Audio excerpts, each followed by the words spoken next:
The defense held Norton to 10 yards rushing for the game. This is a team that can stop the run. And a couple of players on defense had a couple sacks and a couple interceptions, so good game defensively for the Hornets. Wadsworth coming off a win against Talmadge, 49-28. Grizzlies scored in double figures in all 4 quarters. We'll talk some more about that as the game goes along. Any opening thoughts, Larry? Yeah, well, when you talk about the Highland team year in and out, year out, you look at individual good athletes, but somehow the team just doesn't win. Like last year's team, I think they were 3-7, had 3 players win scholarships, won the Division I ball. That was Matt Lawrence. So you can look for a lot of athletic ability on the part of the Highland team. And there's the kickoff, squib kick.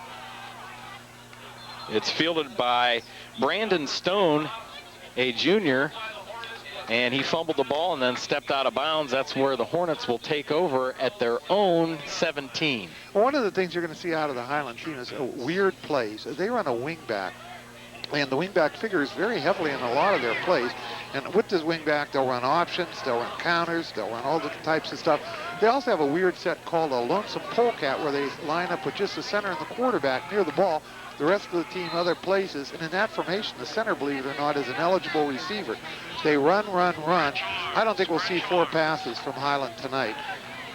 Senior Ed Walkuski rolling to his right, finds a receiver, and he's pushed out of bounds, and they get the flag.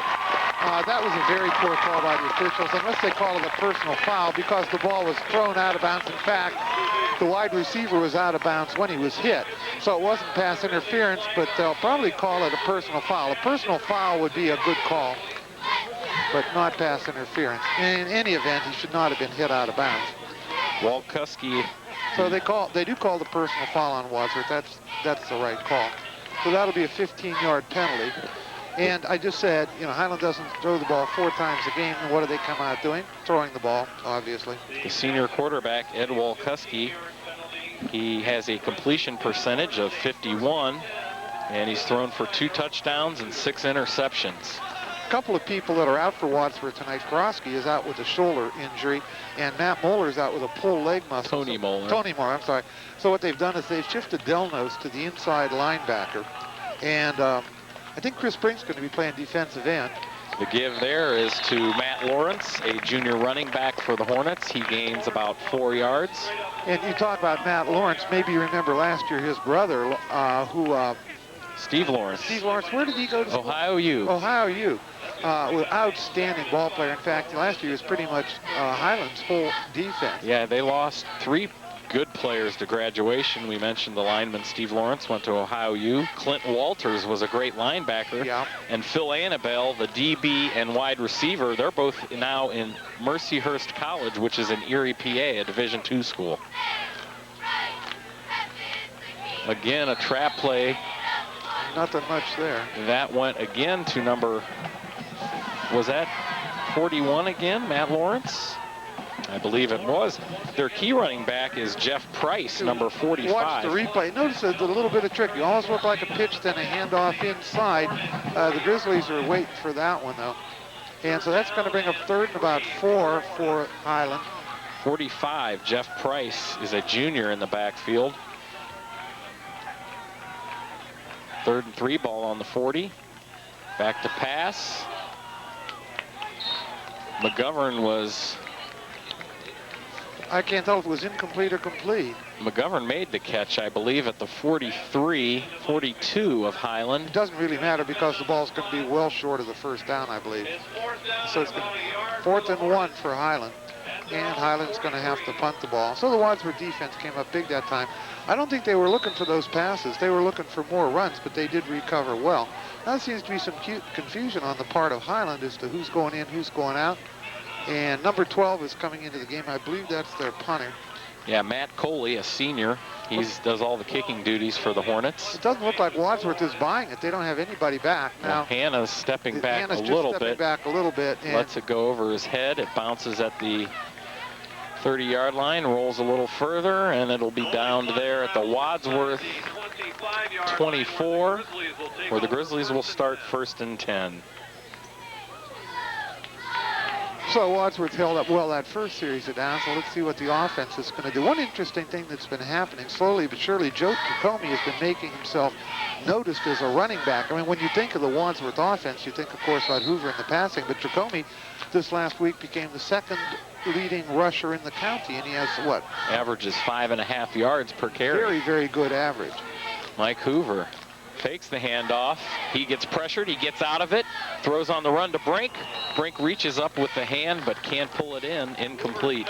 A couple words about this Highland defense. They play a 4-4, which is a rather unusual defense for high school. Most teams will play a 5-man front, and they'll bring 2 linebackers on every play, and you saw it happen that time. So out of the 4-4, they're actually going to be rushing 6 people. And the thing the Wadsworth offensive line and backs are going to have to do is pick up those blitzing linebackers, or Hoover isn't going to have time to throw the ball, and that's what you saw happen there. 2nd and 10 for the Grizzlies. Hoover again rolling to his right. He's pressured and sacked. Number 44, Adam Snook. Well, Snook's a good ball player, and he's playing there in the backfield, and like we said, there was the blitz, and nobody picked him up.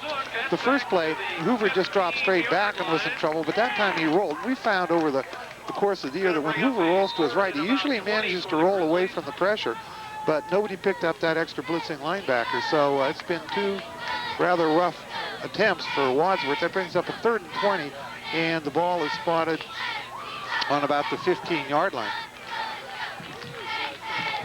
Hoover, draw play, handoff to Tricome, bounces off a defender. He's tackled even shy of the line of scrimmage. It will be 4th down. Tony Moeller out to punt for the Grizzlies. So that was not a particularly auspicious stalk for Wadsworth. This is Highland, Larry, is the smallest school in the Suburban League. This team has little experience, and it's also a team that has not had a winning season since 1979. High kick. Bounces at the 45. Good roll because the kick itself was not all that good. Rolls out of bounds at the 40. So Highland will take over there. You're right about Highland, and it's really unfortunate with the caliber of athletes they have, and they're some very good basketball teams, that they're such a small school, because even with good people, sometimes you just can't overcome the numbers of the Division II schools like Green and like Wadsworth and Revere. So that was a 39-yard punt, most of it on the roll, and Highland takes over 1st and 10 on the 43-yard line. If you're watching at home, you might want to watch the wingback and see what he does. And this time, wingback is lined up to the bottom of your screen. They run a lot of, their 45 goes in motion, and there you see the handoff there, and he cuts on the inside. Cuts back to the middle. His speed, he has 1 man to beat, and it's Jeff Hanna. Jeff Price he's gonna get into the end zone for a Highland Hornet touchdown. What a run by Jeff Price. Well, like I was telling you, they use that wingback for some trick plays. What they did is they sent the wingback in motion, and you think that he's going to run all the way down past the line of scrimmage. But right when he got to the quarterback, watch this, they snapped the ball, quick cut inside right there rather than going around in. And the Wadsworth defense was really surprised by that. After that, it just becomes a foot race, and there you can see he runs away from Pat McCarthy. And the only person left to try to catch him is Jeff Hanna. And you'll see Hanna come into your screen and just miss on the tackle here. And so the extra point. Coley's kick is up and good. It's 7-0 Highland with 8:04 to go in the first quarter. John, how many times this year has Wadsworth started out down? This is like the 7th time out of 8 games for them. Well, they did score first in the Talmadge game. They did. And of course they scored when they the Revere shutout. 2 games out of 8 now they've scored first. So it's going to be interesting to see what Wadsworth does with their offense, if they're going to try to keep going with the passing game or utilize Tricome more. Well, and if they go with the passing game, what are they going to do about those Highland linebackers? How are they going to keep them off Hanna? They've got some speed there on that defense for sure. You mentioned the 4-4. Jim Rulin, a defensive tackle, one of the best 2-way linemen in the Suburban League. If you look at the Highland team, they are physically small. They're not big, but they're very quick, very athletic, and very strong. Yeah, cause you a lot of trouble. They're young up front, and you're right, they're small weight-wise, but pretty strong for their size, and they may contend here in a year or two. They've got many talented juniors and sophomores on this club. Kick rolls. picked up by Joe Tricome. He runs up the middle of the field and is tackled at the 50. He almost broke that open. It was a 36-yard kick. And about a 29-yard return, I think, on it. Yeah, it was very good running by Tricome. The ball just kind of squibbed down there. Tricome picked it up. And many times you see that happen when the ball's bouncing around. The wedge doesn't form right, or things just get all messed up on the defensive aspect, and you can see Tricome just breaks right through. And if it wasn't for the kicker right there, who didn't tackle him and slowed him down, he'd have had a touchdown. Tricome up the middle running. He's brought down hard. 15-yard gain for Tricome. And I think it's interesting that the Wadsworth coaches, after a couple of disastrous pass plays on the first set of downs, decided they're going to go to the running game. You're saying Highland is small by comparison, and Wadsworth is big, and Wadsworth should be able to control the line of scrimmage, and that time they did. There were just gaping holes for Tricome to run through. That brings up a 1st and 10 on about the 34-yard line of Talmadge, Highland. Handoff again to Joe Tricome. He's tripped up at the 34, where the ball will land. I think he picked up about 1. Rulin made the tackle for Highland. So that'll bring up a 2nd down and 9 to go for Wadsworth. 20 years since Highland has had a winning season. Yeah, that's can get discouraging. And they are the only Suburban League team that did not return their starting quarterback. That was something we talked about at the beginning of the year. 7 out of the 8 Suburban League teams had their quarterbacks coming back. Tricome again gets it to the 30, gain of about 4. It'll be 3rd and 5. And you'd have to guess right here the way things are going. As you watch Tricome come up and gain the 5 yards, that Wadsworth already's in 4-down territory. They're not going to try a field goal from the 30-yard line. That'd be a 47-yard field goal. So I think you're going to have 2 shots at making 5 yards here.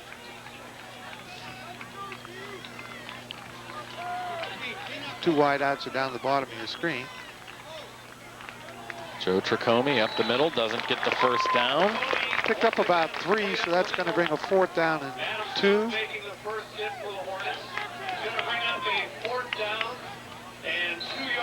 Nothing fancy, just right up the middle. And they're going to go for it. Yeah, maybe you can see on TV, they're making it through the line of scrimmage, but then the quick linebackers are coming up and making the tackle for Highland. And that's where that 4-4 with the quick linebackers is paying off. So here we go, first big play of the game, 4th and 2 for Wadsworth on the 28-yard line. Give us to Joe Tricome, and he's brought back and stuffed. He did not get it. Grizzlies are going to turn it over on downs. Continued to pound the ball on the right side of the line, and the Highland defense tough here in the early going. Nothing fancy, just Tricome off tackle, and you can see that time the lineman did a good job of just plugging up the play. Number 82 in particular, Andy Hill was the one that made the stop. Very good play. And Highland should be feeling pretty good about themselves right now. They've run like a couple plays from offense, scored a touchdown, and then stopped Wadsworth down deep. So, see what happens here. The give is to Price. Goes around the left end. He's tackled behind the line of scrimmage. Jeff Price did score the touchdown for Highland. That was his 8th touchdown of the season. And Jeff Price has scored 43% of the Hornets' points this year. Wow. That was before that touchdown. So the Wadsworth line was in on him, and that I think it was Formaz that made the tackle, but I'm not sure. It might have been Jake Will. I couldn't see exactly what number was in there, but the right side of the line managed to stop that play. So that brings up 2nd down and 11 for Wadsworth. And once again right here, you might want to keep your eye on the wingback, who's set to the far side of the field right now, and see what he does. Up. Walkuski fakes the handoff, rolls to the right, looks to the middle of the field, incomplete pass intended for Jeff Price. Well, that ball was just plain drop because Price came open behind the linebackers and in front of the safeties. Watch this. Rolling. Right now, he has plenty of time to run. He also had a receiver down to the bottom of your screen short, but chose to throw it over the middle. Ball was dropped. So that brings up 3rd down and 12 for Highland on the 25-yard line. 5 minutes, 10 seconds to go in the first. Highland with the early lead.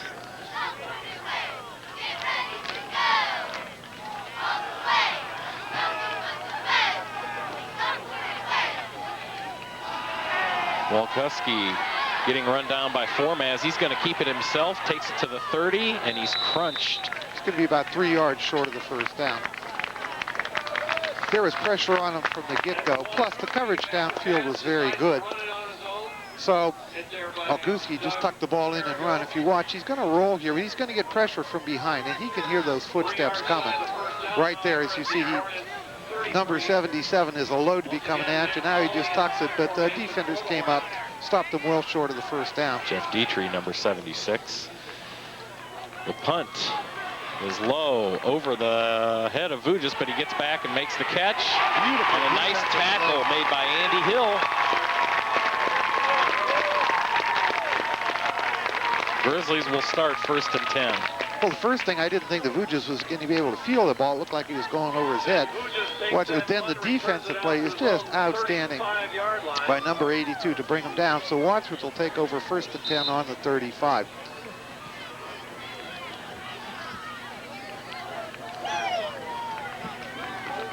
Hand off to the fullback. Chris Hawkins knocks over the referee, and he is tackled at the 42. I'm telling you, Larry, Chris Hawkins had a nice game last week against Talmadge, too. The sophomore showing what he can do at the fullback position. Well, you run Tricomie a lot, and the defense starts to key on him. And Wadsworth usually uses their up back as a blocking back, but that time, you hand the ball off to him, and he can get through that little hole at the line of scrimmage. There's probably nobody looking for him. That's what happened that time. He just rumbled on down the field. Hoover fakes the handoff this time, looking for Osterlin, and nice defensive play by Jeff Long, the junior linebacker for the Hornets. He got a hand in on that ball. And there was a lot of heat coming on Hoover on that play, too. I'll tell you, these defensive backs and linemen for Highland are very, very quick. And this defensive, the scheme they're using tonight, they're the first team we've seen do what needs to be done to this Wadsworth offense. Well, like I say, they're running the 4-man line, and they're bringing people on every play and putting a lot of pressure on Mike Hoover. And I don't see that much. Tricomie gets stuck.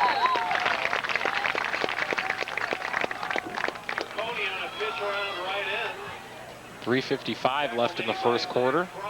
That's going to bring up a 3rd down and 7.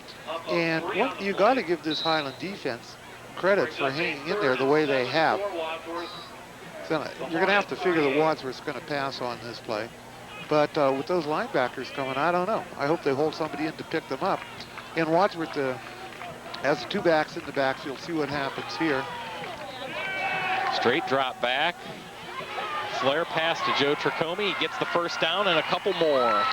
What made that go is that actually that play was well diagnosed and well covered by Highland, but the Highland defender slipped as he made his cut to try to catch Tricomie. You see Hoover roll out, look left, and then he'll just toss the ball back right to Tricomie. Now watch, there should be a tackle here, but the defender just slips and falls, and that's what allows Tricomie to pick up the 1st down. That's Hoover's first completion for the night, and it brings up a 1st and 10 Wadsworth on about the 27-yard line of Highland. Joe Tricomie again up the gut, makes a spin move. He's going to get into the end zone with his quickness. Touchdown, Joe Tricomie. 27-yard run for Joe Tricomie. He got through the line of scrimmage, was hit by the linebacker, made a little spin, and from then it was clear sailing to the end zone. Watch this, there's a handoff through the line there, spins around, and there's just a lot of confusion in the defense. And Tricomie sees the corner of the end zone, heads that way, and nobody's going to catch him. Joe Tricomie, of course, 4 touchdowns running the ball last week against Talmadge, 180 yards, and he also had 4 receptions for 60 yards. As Galpert's extra point is good, ties the game at 7 with 3:04 left in the first quarter. As long as we've got a little time here, let's talk about the playoff situation, what's going on here. To give you people at home an idea of how tough the Suburban League is, if the playoffs were to start right now, 4 teams from the Suburban League would be in the playoffs. I'll bet you there isn't another conference in Ohio that can make that statement. It'd be Wadsworth in Division 2, Region 6, and Region 7 it would be Region 5. Green and Revere. And then Division 3, of course, Copley would be in there. Kind of interesting, Wadsworth is not ranked in the state rankings, and I was just looking in the paper. There are 24 Division 1 and Division 2 teams ranked ahead of Wadsworth in the state polls that have less playoff computer points than Wadsworth does. Now, why they're not getting any respect, I don't know. But as far as the playoffs are concerned, Wadsworth is ranked second in their region behind Piqua. Remember, the first 8 teams go to the playoffs, and the top 4 host the first game at home. So I would say Wadsworth is pretty close to having an absolute lock on the playoffs and a very, very good chance of having a home game their first game. Here's the ensuing kickoff after the Wadsworth score. Picked up by Jeff Price. Looks for a hole in the middle, finds it. He's tripped up and finally brought down by Nate Stone. 37-yard kick, and he brought it back about 26 yards. So that brings the ball out to the 48, 49-yard line of Highland. They're really rolling here in the first quarter. Talking about those computer points again, Larry, you mentioned 4 teams from the Suburban League now in contention for the playoffs. However, the game of the week in the Suburban League tonight is Green against Revere. The loser of that game will probably drop out of the points. Them, but the winner is a good shot of going on and making the playoffs. Talk a little bit more about the playoffs as we get a chance as Highland comes up to the ball. Walkuski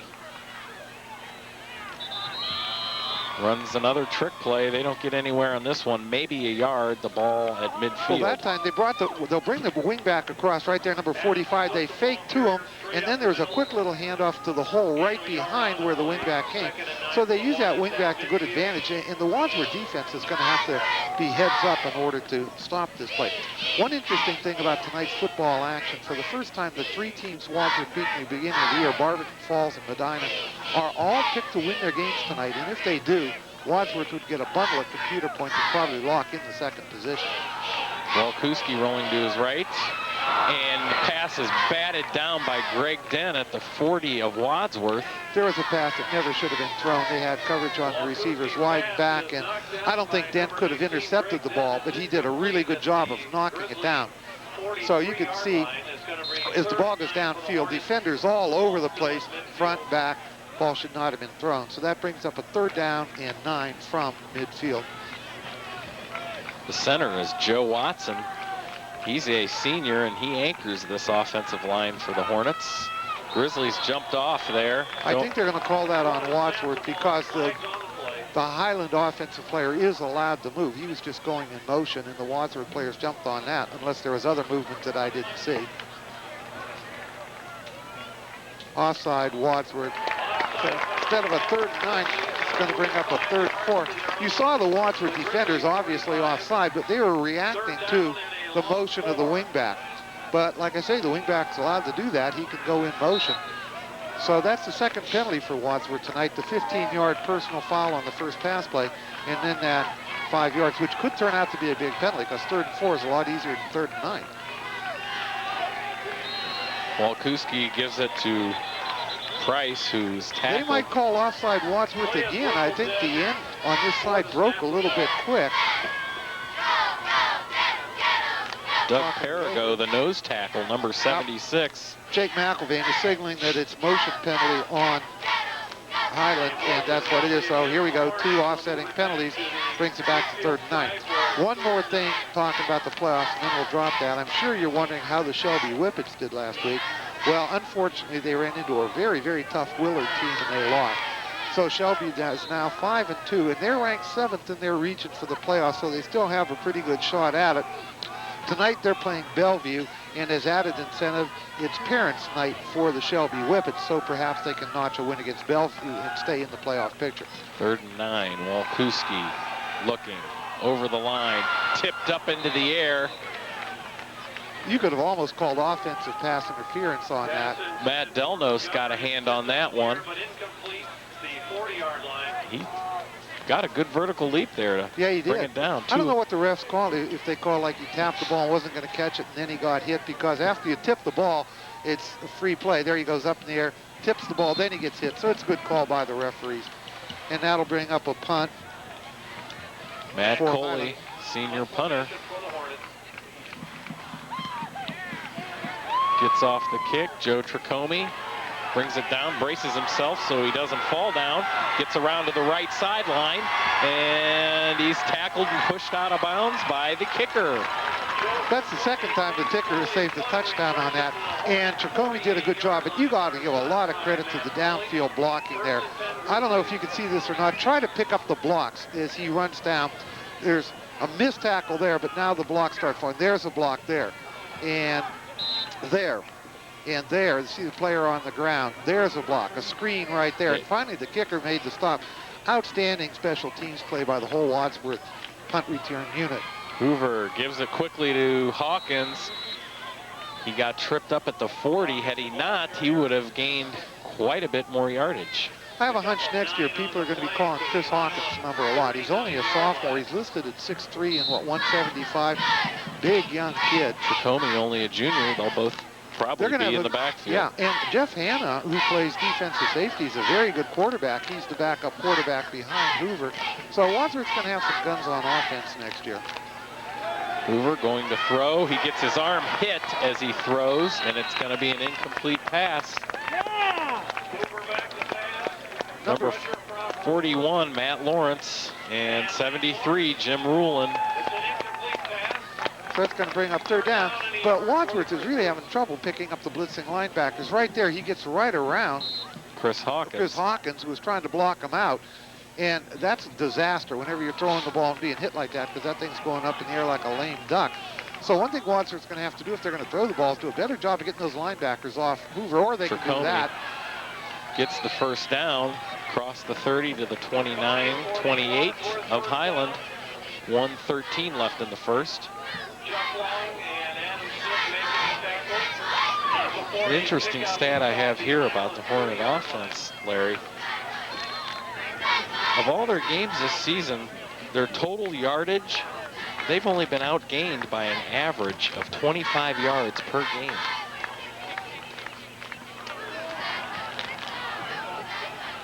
Hawkins again the ball carrier. Takes it to about the 23.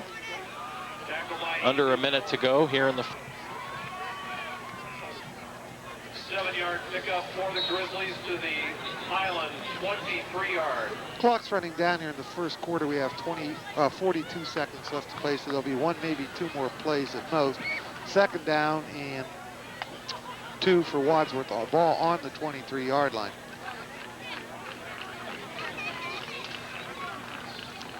Mike Hoover gonna throw it. Looking downfield across the middle, intended for Copeland. There was about 3 or 4 Highland defenders in the end zone waiting for that one. I'm not sure that one should have been thrown either, but I think the thinking on that was we've got a second down and 2 yards. We got 2 downs to get it, 3 downs to get it actually. Let's go for it all and see what happens. And this time, Hoover did have time to throw the ball. It was just good coverage downfield. And I think Bate, when he saw the coverage, he almost threw it away, threw it where nobody could catch it. So 3rd and 2 for Wadsworth. Tricome dives trying to get the first down. It's going to be close. That will probably be the end of the first quarter. Clock is running, 10 seconds to go. They're marking it about a yard short, so at the end of the first quarter, it's going to be 4th and 1 for Wadsworth. And the game will be tied at the end of 1. The Wadsworth Grizzlies 7, the Highland Hornets 7, and we have a ball game here so far tonight, folks. Got some stats for you, thanks to John DeMugler. He's shoving the papers at me. As far as Wadsworth passing is concerned, Hoover's been under a lot of pressure, and he's only completed 1 pass out of 5 attempts for 11 yards. The big story has been Joe Tricome running the ball. He has 11 carries for 77 yards and a touchdown. Chris Hawkins has carried the ball 3 times for 41 yards. So the Wadsworth rushing game, the first quarter, is accounted for almost 120 yards. Wadsworth has 4 first downs. They're penalized twice for 20 yards. As far as Highland is concerned, quarterback Walkowski wanted completion out of 4 attempts for 2 yards. Jeff Price is their runner. 2 carries, 56 yards, and a touchdown. And they've had 1 penalty, and 1 first down and no penalties. So except for the 1 big run by Price that scored the touchdown, really, Highland has not been able to mount an awful lot of offense. So this game's going pretty much, I think, the way we thought it would ahead of time. Good Highland linebackers putting pressure on Hoover, and Tricome coming up big to move the ball. Here's a big play right here, 4th down and 1. On the 20, Wadsworth elects not to try the field goal, though that's probably within Galpert's range. They're going to go for it. Hoover keeps it himself, finds a hole on the left side of the line, dives forward. He did get the first down. I think when you talk about Mike Hoover and his passing ability, you forget what a big, strong, athletic kid Hoover is. And he doesn't start all that quick, but he's big enough. When he gets moving, gets up ahead of steam, he's going to be a load to bring down. So he just ran to the left, saw that little opening outside the tackle, dove through it for the first down. Wadsworth on the 18-yard line. Hoover last week, 18 of 29 for 300 yards, 1 touchdown pass to Chris Brink, and 1 touchdown run. This is a handoff to Hawkins. He's tackled by number 49, Nick Sir Lewis, a junior linebacker. Hawkins continuing to run the ball hard for the Wadsworth Grizzlies. Well, I think one thing you might find here, there's such a size discrepancy between as you watch Hawkins carry the ball there, and you can see the opening of the line of scrimmage. He just ambled through it, but the size discrepancy between the Wadsworth offensive line and the Highland defense, as the game goes on, Highland might just basically get worn down. Ben Vujis in motion for the Grizzlies. Handoff to Joe Tricome, tackled behind the line by number 78, Zach Fry, a sophomore defensive tackle. And that was a big hit. I noticed the last 2 plays, Wadsworth has been sending people in motion as we watch Tricome, and hello, nothing there. They've been sending people in motion, and that's going to do 2 things. Number 1, it's going to make Highland on the run shift their defense. And number 2, it's going to open up more receivers on one side of the field to catch passes. So there we go again. That's what they're trying to do, change the defense around. Osterland is open, and he tried to run with the ball before he had a good handle on it. He just kind of ran into the flat there after he was in motion and couldn't make the catch. 4th down, they're going to go for a field goal. Just what we were saying before, he went in motion, confused the defense, came out wide open. Nobody covered him. He just dropped the ball, and Galpert's going to try a field goal. About a 29-yarder. Larry, Sam made 2 field goals against Talmadge last week. He has 4 made field goals on the season. Penalty flag, and I don't know what that was. Referees are talking it over.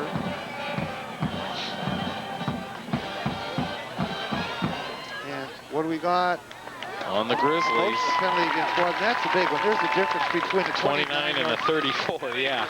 Well, a funny thing about Galpert, he's an excellent kicker, but the way the Wadsworth offense has been going, he hasn't had that many chances to try field goals. What is he in extra points? He's only missed 2, I think. Let's see. He has made 26. So I think he's 26 out of 28 on the extra points. Those are pro-type stats. The field goal is up, and it is wide left. No good. And that's where that 5-yard penalty hurt, because that ball was hooking very sharply. 5 yards further in, he would have made it, but it did hook left. And so Wadsworth comes off empty on that drive. And psychologically, Highland's got everything going for them that you can imagine. I mean, here they are, middle of the 2nd quarter. They're tied with Wadsworth. They've had the big runs. They've stopped them on a couple of occasions. Wadsworth misses a field goal. So see what happens now. If Highland can come out psyched up a little bit and try to get another score on the board. Galpert does not get his 5th field goal of the season. Score remains 7-7, 10-12 left. 2nd quarter, Walkuski hands off to the up man, and he's just wrapped up by the whole defensive line of the Grizzlies. You see him, beautiful night, by the way. I think it's about 60 degrees. He handed the ball off, and it wasn't like there was a tackle. It was just like all of a sudden there were 16 people standing at one spot. And there they all are. And, of course, the ball didn't advance. They gave him 2 yards on that. 2nd and 8 for Highland. Some interesting things about the series between these 2 teams. If Highland could win this game tonight, they can post back-to-back Suburban League wins for the first time since 1993. Walkuski rolling out. He's pressured, gets away from a couple defenders, then he's brought down about the 28. A couple Grizzlies were there to make the tackle, but couldn't. See, that's a situation where Wadsworth does everything right and it doesn't work. Good pressure. You can see the pressure coming here. Just miss on the big sack. And then he kind of like stumbles through some of his own blockers before he finally gets into Wadsworth secondary. Jake Wilhite there to make the initial hit. And Larry, in 16 meetings, the Hornets have beaten the Grizzlies only once. And that was a 7-6 victory for the Hornets in 1992. That brings up a 3rd down and 1 yard to go, less than a yard actually. Saw Jeff Jenkins, our sideline reporter, there on the monitor. Price tries to get around and does not, but he does get the first down. I think he tried to go wide and there wasn't anything there. He leaned forward just enough to get the first down. So with 8:53 to go in the second quarter, Highland has a 1st and 10 on the 36-yard line. Head coach for the Hornets is John Hopkins in his 5th year as Highland football head coach. That's only the 2nd first down that Highlands had. Of course, they scored the touchdown on the long run, but they haven't been able to move the ball much at all. Walkuski running the option, keeps it himself. Tackled, ball going to be marked at the 40. He's about 1 yard shy of another first down. That was the first time we saw the option tonight. I think it surprised the Wadsworth defense. You see they bid on the handoff fake, and there he is running down the line, decides to tuck it, and gets 8 or 9 yards before he's finally brought down by Greg Dent over there. So this is, drive-wise, the most impressive that Highland's done. Even though they haven't moved the ball that far, they've hung on to it and picked up some good yards. 2nd and 2, they're calling it on the Highland 39. Walkuski giving. Tackle was made by Steve Robertson. The first down, Matt Lawrence running the ball. This is almost a touchdown. This is a touchdown-saving tackle because Wadsworth are jammed up close to the line of scrimmage. You see Lawrence, there's no, Robertson. Steve Robertson, there is nobody behind him at all.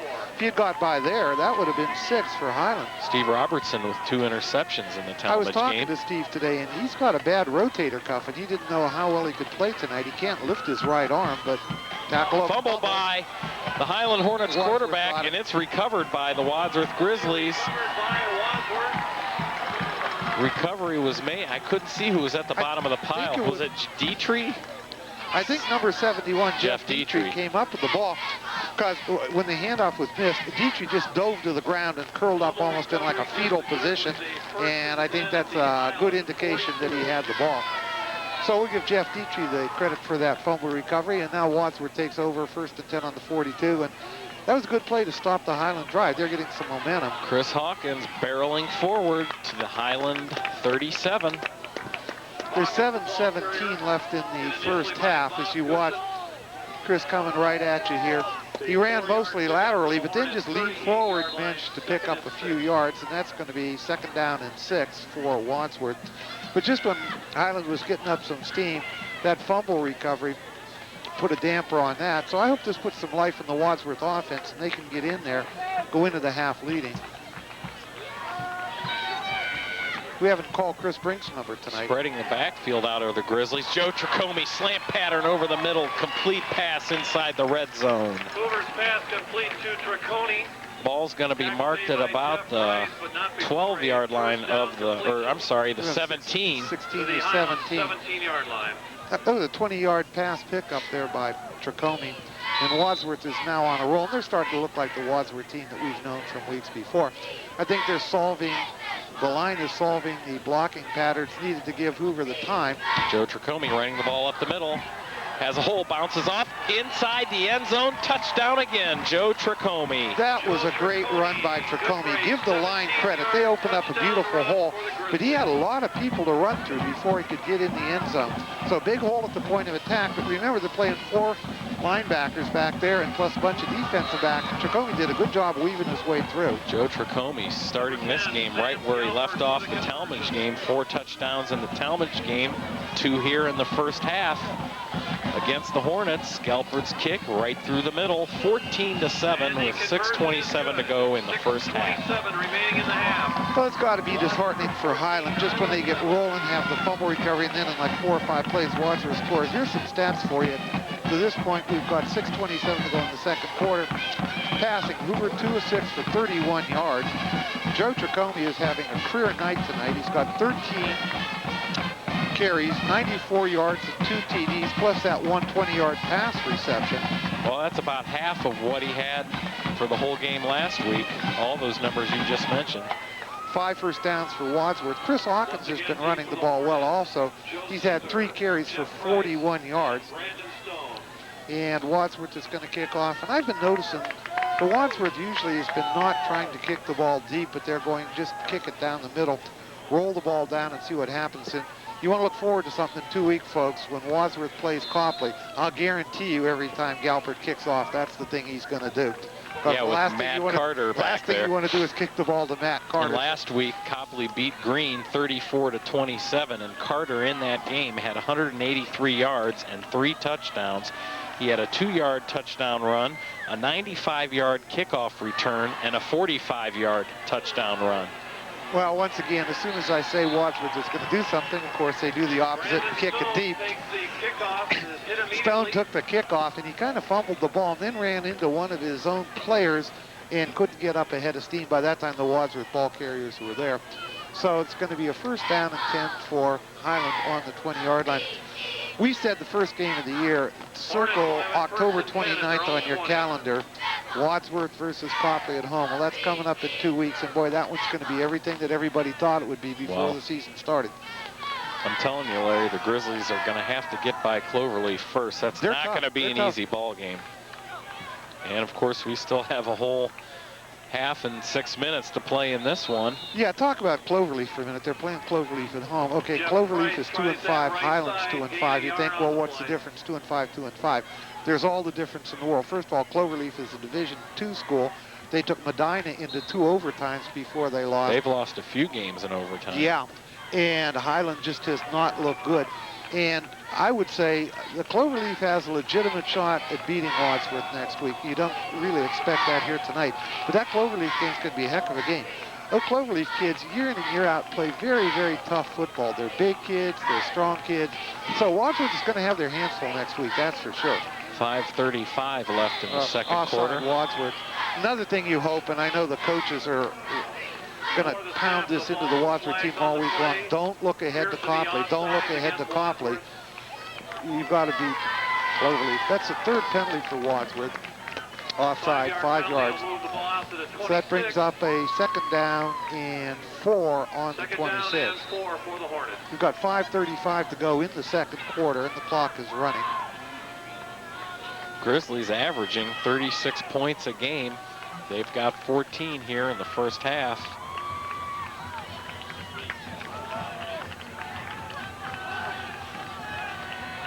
Oh, Wadsworth jumping around again. Yes, kind of like the Cleveland Brown UFO defense.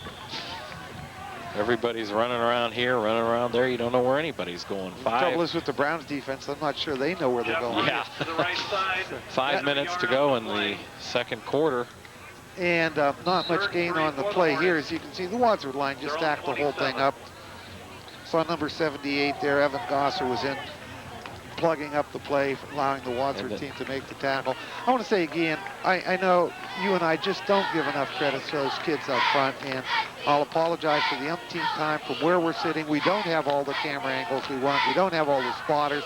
It's real difficult to see who's doing what in the trenches. Walkuski, pass completed to Mike McGovern, the junior wide receiver. He takes it down to the 45. Mike McGovern. 16-yard pass play, very nice pass. He averages 11 yards per catch. So Highland doesn't throw the ball much, but that time it was very effective. He came open right between the 2 defenders, and the ball was just thrown there perfectly. You couldn't ask for a better thrown pass. So good pickup and a 1st and 10 Highland on the 45-yard line, and they've got over 4 minutes to do something with the ball, hopefully get in the end zone as far as they're concerned. Walkuski gets rid of the ball to Price just in time because Jake McIlvain was there to sack him.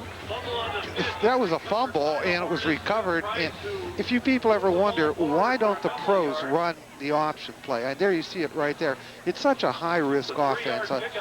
You can pick up a lot of yards with it, but the risk of turning the ball over is very, very high. And in that case, the fumble just happened to bounce up into the running back's hands, and he picked up the ball without breaking stride, managed to gain a couple yards when they should have lost 5, maybe 6 yards in the play, maybe even lost the football.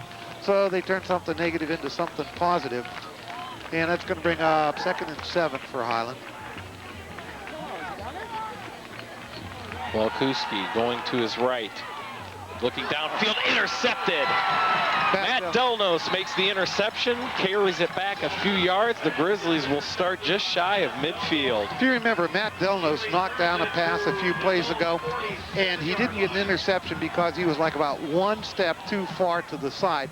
Well, on that play, it was exactly the same thing. Delnos, the linebacker, or he's playing tight end, whichever he's playing, stepped in front of the receiver, and that time he was right in the line of the pass, jumped up, brought it down. Nice interception. First down, Wadsworth on the 48. Grizzlies plenty of time to put some more points on the board. Hoover dropping back, stepping forward, looking long downfield to Brink.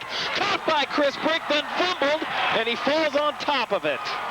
No, I don't think he ever fumbled the ball. He bobbled it for about 10 yards and managed to dive on it as it was going down. Now, we haven't called Chris Brink's number all night, and you knew you can't contain him all night long. First thing to watch, Hoover gets time. Steps up in the pocket. There's the block right there on the blitzing linebacker. There's the pass down. Now watch Brink. He'll almost catch the ball, bobble it, still bobbling it, and then falls down and catches the ball as he was going down. Never did hit the ground. You're right, Larry.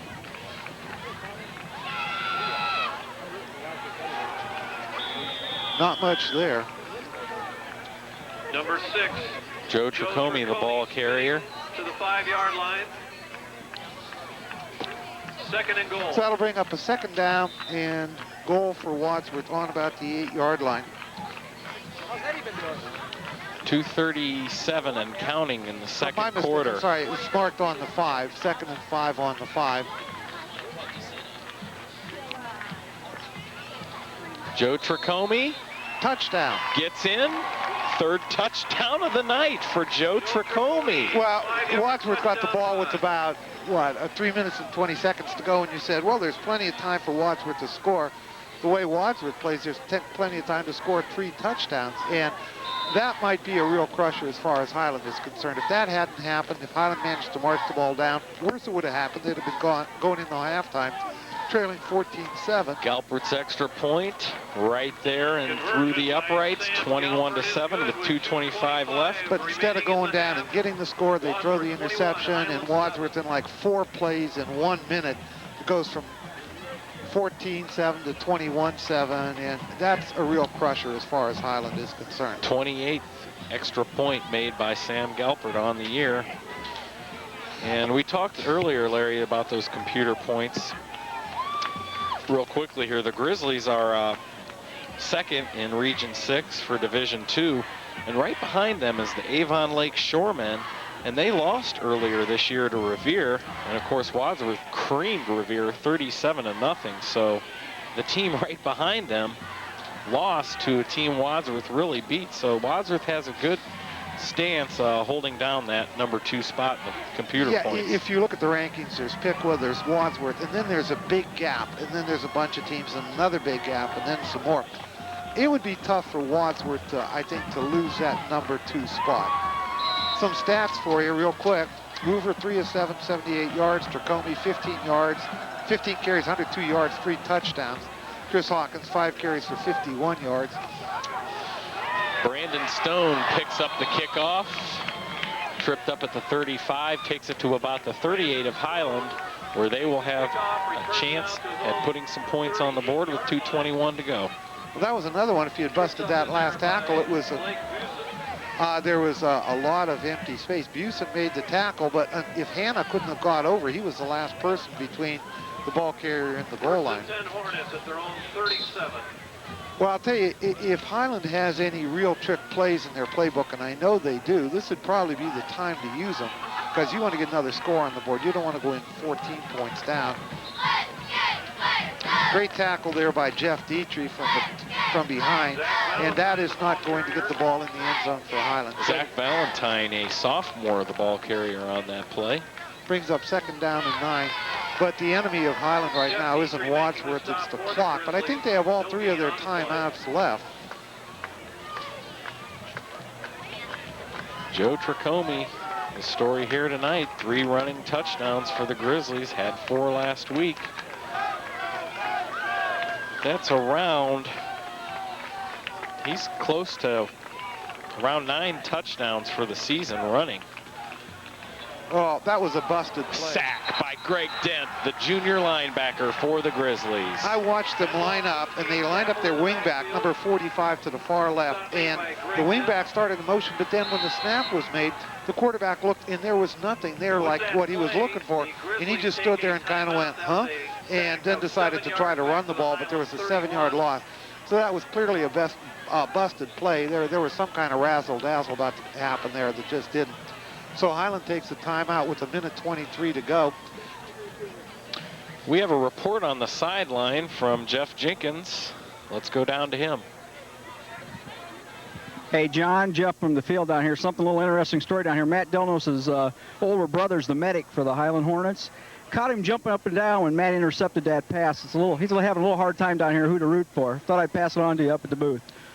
Thank you, Jeff. Nice job down there. Well, and I noticed Matt shaking his hand after he made that interception. He kind of turned around from the play and walked away and was shaking his hand. I don't know if he got it stepped on by a cleat or what. Well, there have been 3 Delnos' play for Wadsworth at defensive back. There's Matt, Kenny, and Dan. And so there's a little bit of rivalry. I mean, I think you know who wants to win what, but the other side still likes to see the other side do well, if you understand what I'm talking about. Full house backfield now, or a full house wing. 1:23 to go. The handoff. No, it's quarterback keeper. Walkuski keeps it, takes it to the 38. And I think this is interesting. Wadsworth just called a timeout. It's the second timeout called by Wadsworth.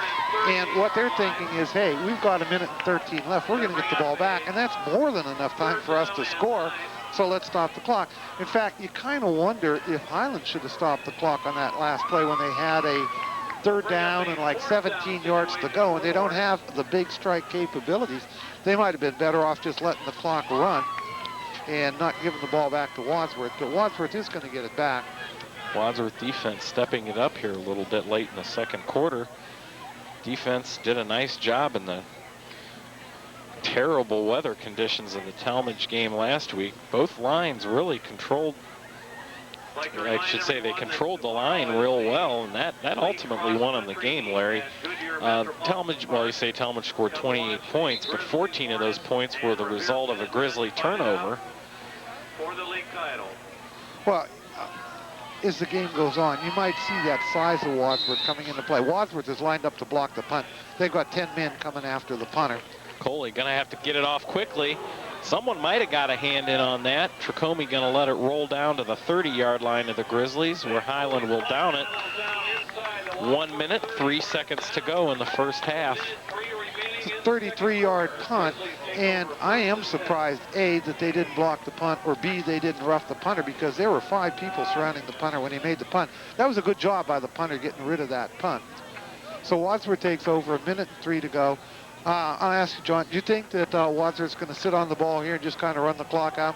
No, Neither do I. A minute 3 is about 45 seconds more than they need to score.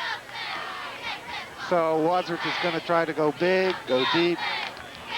They've got 1 timeout to work with. 2 receivers to the left of the line. Hoover looking that way.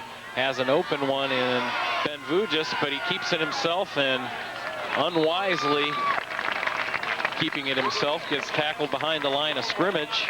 I think what happened there, if I'm not mistaken, they had the wide receivers going deep, and Hoover wanted to go deep all the way. He's not even looking for a short outlet receiver. He's just looking, go deep, go deep, go deep. Oops, I've got a problem.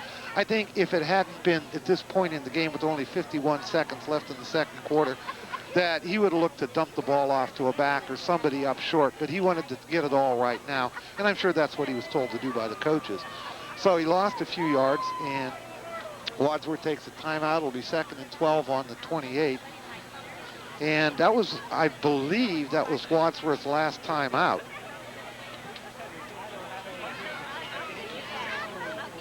Play resumed is going to be 2nd and 12 for Wadsworth at their own 28. We got the 2 wide receivers to the bottom of the screen now. Vujis and Copeland.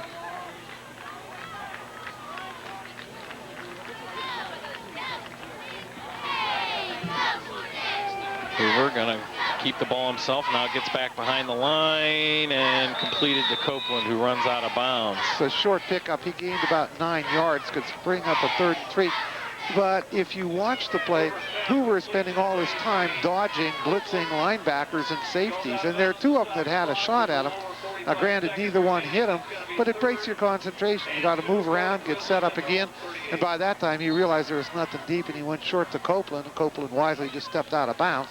I think that's Copeland's first reception tonight, if I'm not mistaken.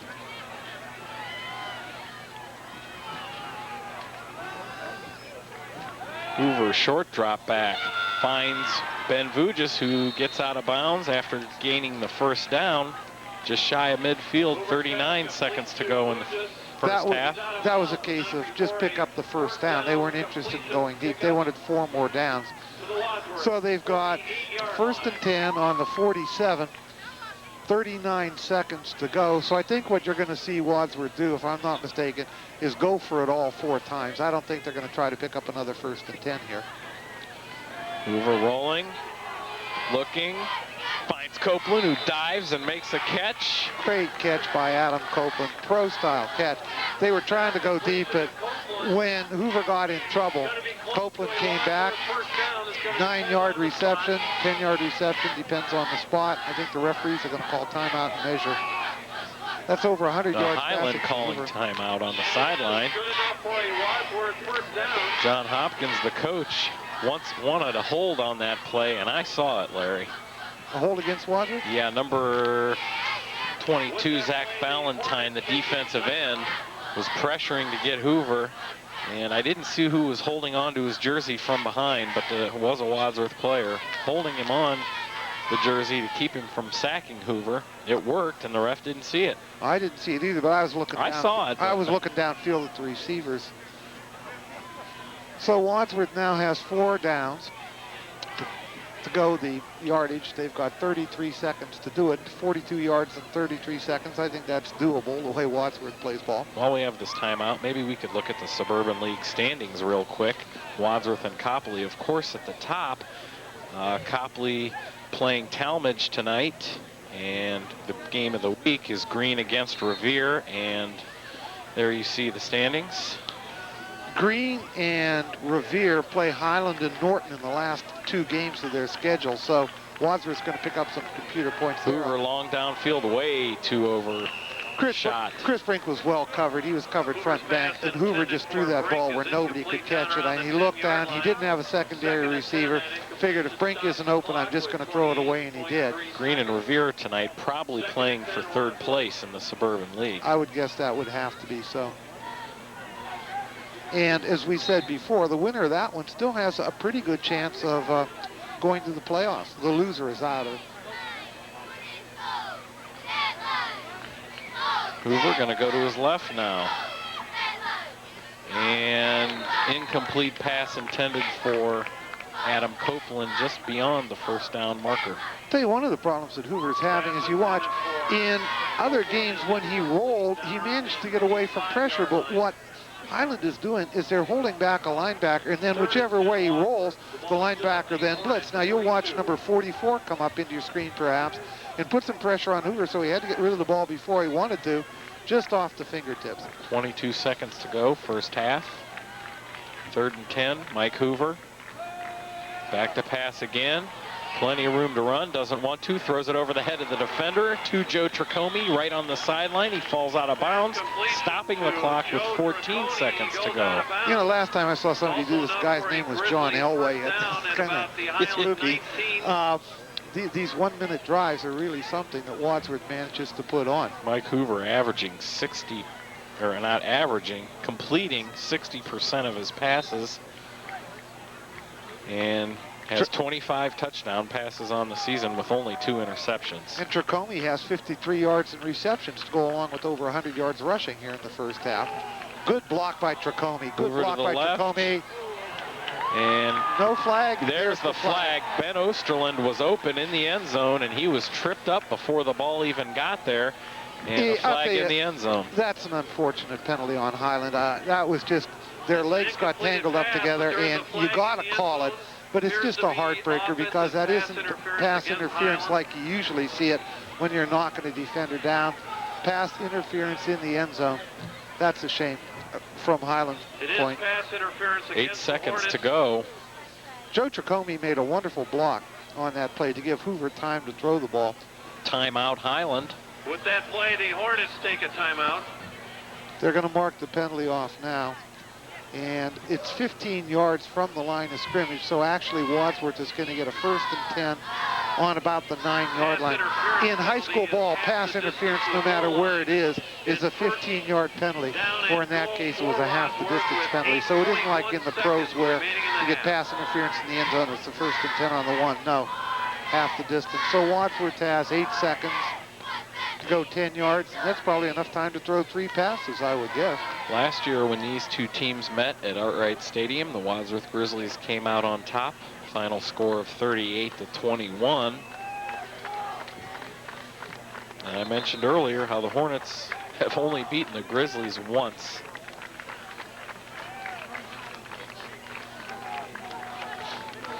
So here goes Wadsworth, 8 seconds to go.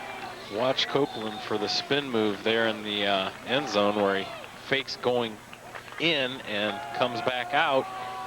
Nope, over to the other side to Vujas. It's out of his reach, incomplete, 4 seconds to go. They'll get one more play off. No, they're going to kick a field goal. That was a timing pattern, and Vujas was open, but the ball was thrown over his head. So Wadsworth decides they're going to try the field goal rather than take another shot at the end zone. Sam Galpert missed a 34-yarder earlier. Distance only 25. Hanna to hold. Puts it down. That's Kick good. is up and good. The end of the first half. And with that kick, With a score, Wadsworth 24 score, Wadsworth 24. and Highland 7. We'll tally up the statistics for the first half and be right back after you enjoy the band.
back here at Highland Stadium for the second half. Grizzlies leading 24-7, and Larry, should the Grizzlies continue on and win this ball game, they will be only 2 wins from the Division II playoffs and the Suburban League Championship for the second time in 4 years.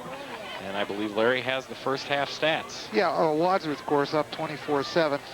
Mike Hoover, 6 for 15, 108 yards. The big story's been Joe Tricome, like last week, 15 carries, 102 yards, and 3 touchdowns. He also has 3 catches for 53 yards. Chris Hawkins has run the ball 5 times for 51 yards. Wadsworth had 8 first downs, and most of the passing has been to Tricome, as we indicated. Sam Galpert's field goal was 25 yards. On the other side of the ball, as far as Highlands is concerned, quarterback Walkowski, 5 attempts, 2 completions for 18 yards total. He's also rushed the ball 5 times for 20 yards. The big gainer for Highland has been Jeff Price, 6 carries for 62 yards and a touchdown, but 50 some of those came on the first carry. And the receiving's been spread around. The 2 completions, it kind of has to be. They've been penalized 2 times for 20 yards and have 4 first downs. I think the story on this game is pretty much what we expected. The Highland team came out pretty pumped up, and they got that one big run after the 15-yard penalty by Wadsworth to go up 7-0. And in the first quarter, Wadsworth was having a lot of trouble with the blitzes that they were doing. Highland's running a 4-4 defense. They're bringing 2 linebackers on every play. And what they're doing is when Hoover goes straight back, they'll bring the people up the middle. When Hoover rolls, they will blitz the backer on that particular side, so he's like rolling into a blitz. Well, to counter that, Wadsworth started running Tricome up the middle, and that loosened things up. And then in the second quarter, Wadsworth, the line and the running backs did a better job of picking up the blitzes and gave Hoover time to throw, and that's when Wadsworth came into their own. So it's pretty much like we expected. Highland's got problems right now in the fact that they are not a big play team like Wadsworth is. They don't throw the ball well. Their fort is running the ball. Their fort is long drives. And being down 17 points with that type of an offense, it's going to be tough for Highland to come back. Joe Tricome over 100 yards in the first half, and in the last 2 games and, well, 2.5 games, including that first half, he's close to around 500 yards rushing in the past 10 quarters of play. As we said in the first half, Wadsworth's got some good offense coming back with the 2 running backs and also Hannah, who will probably play quarterback next year, who is a junior. There's the website there on our screen if you would like to look at scores, standings, and schedule. Highland will kick off to start the second half. And if you want to know the tone of the second half, this first drive by Wadsworth will tell you. Are they going to come out and throw the ball like they did successfully in the second quarter? Or are they just going to be content to use Tricome and work the ball down the field, because the running game with Tricome and Chris Hawkins has been working well. And you might just see him do that. Do nothing fancy, nothing spectacular. Keep the ball on the ground and say to Highland, you've got to score, and you haven't proved you can do it. Little onside kick there to start the second half by the Hornets. Can't see who. And it is. Highland recovers the onside kick, just a little pooch kick that went about 20 yards and rolled. Wadsworth recovered the kick. Oh, okay. Yeah, that was a strange play. It was an onside kick, but it isn't the kind you think of where you dribble the ball down the middle. What the kicker did is just like looped it over the front lineman of Wadsworth into like a dead area there in the flat where the ball was up for grabs, and a lot of people were diving for the ball, but Wadsworth came up with it. So 1st and 10, Wadsworth on the 35-yard line. Hand off to Joe Tricome, and he was tripped up. Had he not been tripped up, he had some open field for some extra yardage. He literally was tripped up. I think he tripped over one of the Wadsworth linemen, and like you say, there's another 5-10 yards at least waiting for him, so it's unfortunate that that happened, but he did get the 5 yards, so I'll bring up the 2nd down and 5. Email address, grizzlytv@yahoo.com. You saw on your screen a couple minutes ago. You can send us suggestions, comments, anything else you would like. Hoover passing over the middle, intercepted by Walkowski. That's only the 3rd interception that Hoover's thrown all year. It was a very nice interception by Walkowski. Chris Brink was the intended receiver. The ball was thrown just a little bit low and to the outside. Watch this. And the defender stepped right in front of Brink and made the interception. That was a good play. Walkuski, the quarterback, now in at linebacker for the Hornets. So if Wadsworth needed a boost, I mean, if Highland needed the boost, they certainly got it on that play. And as we indicated, that's only the third interception that Hoover has thrown all year. So Highland takes over 1st and 10 on the 43-yard line. And Ryan Sir Lewis, the sophomore, now in at quarterback, number 10. Gives to Jeff Price around the left end, dives at the first down marker. I think he got it. At least 9 yards on the play. So for whatever reason, what Highland has done, they've taken their starting quarterback and put him at a safety. And then the sophomore, Sir Louis, is playing quarterback this time.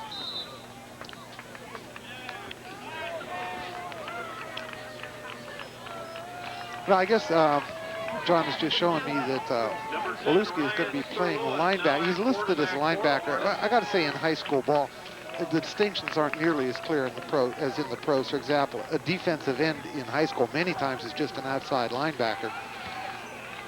So the sophomore, Sir Lewis, now in at quarterback. Quick handoff to the up men. And Sir Lewis did start. Matt Lawrence tries the middle of the line. Sir Louis, I am told it's pronounced. The S, it is not Lewis. So Ryan Sir Louis, the sophomore, now in at quarterback. He did start last week, his first game at quarterback against the Norton Panthers, which was a win. If you purchased a ticket for It is Sir Lewis. We got the word from the Thank you. Highland Public, The PA announcer? the PA announcer for Highland. Okay, So I Ryan. thought it was Sir Louis. Well, his but it was last Sir name Louis. is spelled capital S, lowercase IR, as Highland runs the ball, tries to get a first And down. capital case lower. Capital case L, lower got the first down. O-U-I-S. So no matter how you spell it, he picked up the first Yeah. down for Highland. So it's going to be a 1st and 10 with 9:46 to go here in this third quarter. So I guess he's not of French descent, Larry. It is Ryan Sir Lewis. Well, you know, we were talking about Matt Delnos, and actually the pronunciation of that would be Del Noche if you were doing it in the Italian. But I remember when I had Ken, the first of them, you know, and I talked to him, I said, how do you pronounce your name? He said, Delnos. I said, no, it's not the way. Then I realized it's not nice to argue with people about how they pronounce their own names. Especially when they're bigger than you. Yeah, well, he wasn't. His two brothers were, but he actually was smaller than me. But I'm a chicken, so that kind of balanced everything out. So 1st and 10, Highland on their 33-yard line following the interception. Sir Lewis under center. Gives to Price, goes around the left end again. Greg Dent pushes him out of bounds. And Price is operating out of the wing formation, and as we talked about at the beginning of the show, Highland has a lot of wrinkles out of that wing back. That was how they scored their first touchdown, bringing them in motion, and then a quick handoff, and instead of going outside, he cut quickly inside the line and got through everybody before they knew what happened. So they're starting to use that offense to a bit more effect than they did in the first half. Looks like they made some adjustments at halftime. So you might want to keep your eye on number 45 and follow where he goes, and usually that's where the play's going to go. Now, he's lined up as a wingback on the left right now, and watch what happens. Sir Lewis, fake handoff, rolling to his right. Pass completed to Matt Lawrence, tackled by Jake McIlvain inside the 20 of Wadsworth.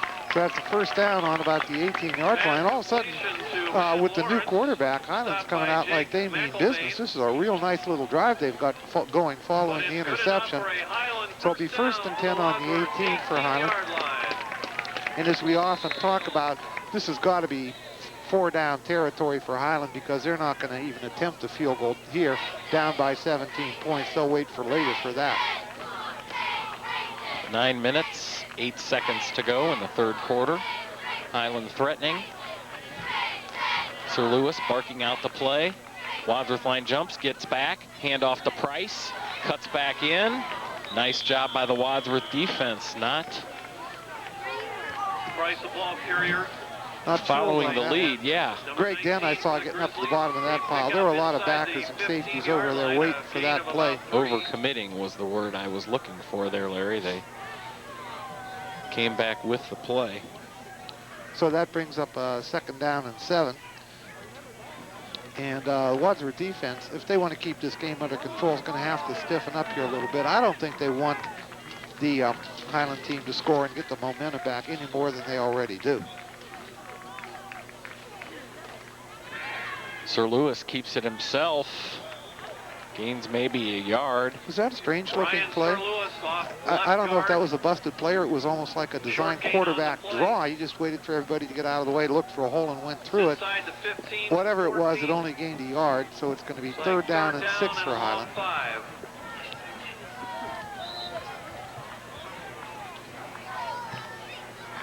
Substitutions coming in for Highland. These are big 2 plays for Highland because if they're going to get back in the game, they have to score now and they have to score a touchdown now, and everybody knows it. So let's see who wants it more.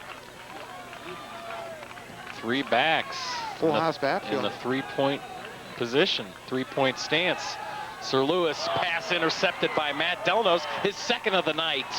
The first one was a great interception by Delnos. That wasn't a great interception. He was in the right place at the right time. The ball never should have been thrown. Delnos has been doing a really good job of getting back into coverage and managing to position himself between the quarterback and the wide receiver. And that looked like a throw by an inexperienced quarterback because Delnos was just standing right there. He never moved. The ball was thrown right to him. And how often does a defensive end make an interception twice in the game? I'm not sure he's playing defensive end right now. He is playing linebacker. You're right. You mentioned that earlier. I should have known. Nice Joe Tricome tackled at the 32. Yeah, as I was saying, there isn't that much difference in high school between a defensive end and a linebacker, an outside linebacker. And what he did, no matter what position he was playing, he just dropped back into coverage as a linebacker on that play and made the interception. That's right, Larry. You talked about Moeller and Kurowski being out at the beginning of the game. That's why Delnos has been moved to linebacker. Hand off again to Joe Tricome. Gets a big hole. Missed tackle by the Hornets at the 40. And Joe is finally tackled by number 7, Mike Rigby, at the Wadsworth 47. It was a nice run by Tricome, but the Wadsworth offensive line is starting to open up big holes, and he's getting like 5 yards into the backfield before anybody has a shot at him. We mentioned at the beginning that this Highland team is not particularly big, and Wadsworth is quite a bit bigger. And here in the second half, you might see him start to get worn down, but not on that play. Tricome tried to spin out of that, but didn't get anywhere else. A host of Hornets there to sting Joe Tricome, no pun intended. I think pun intended. Oh, okay.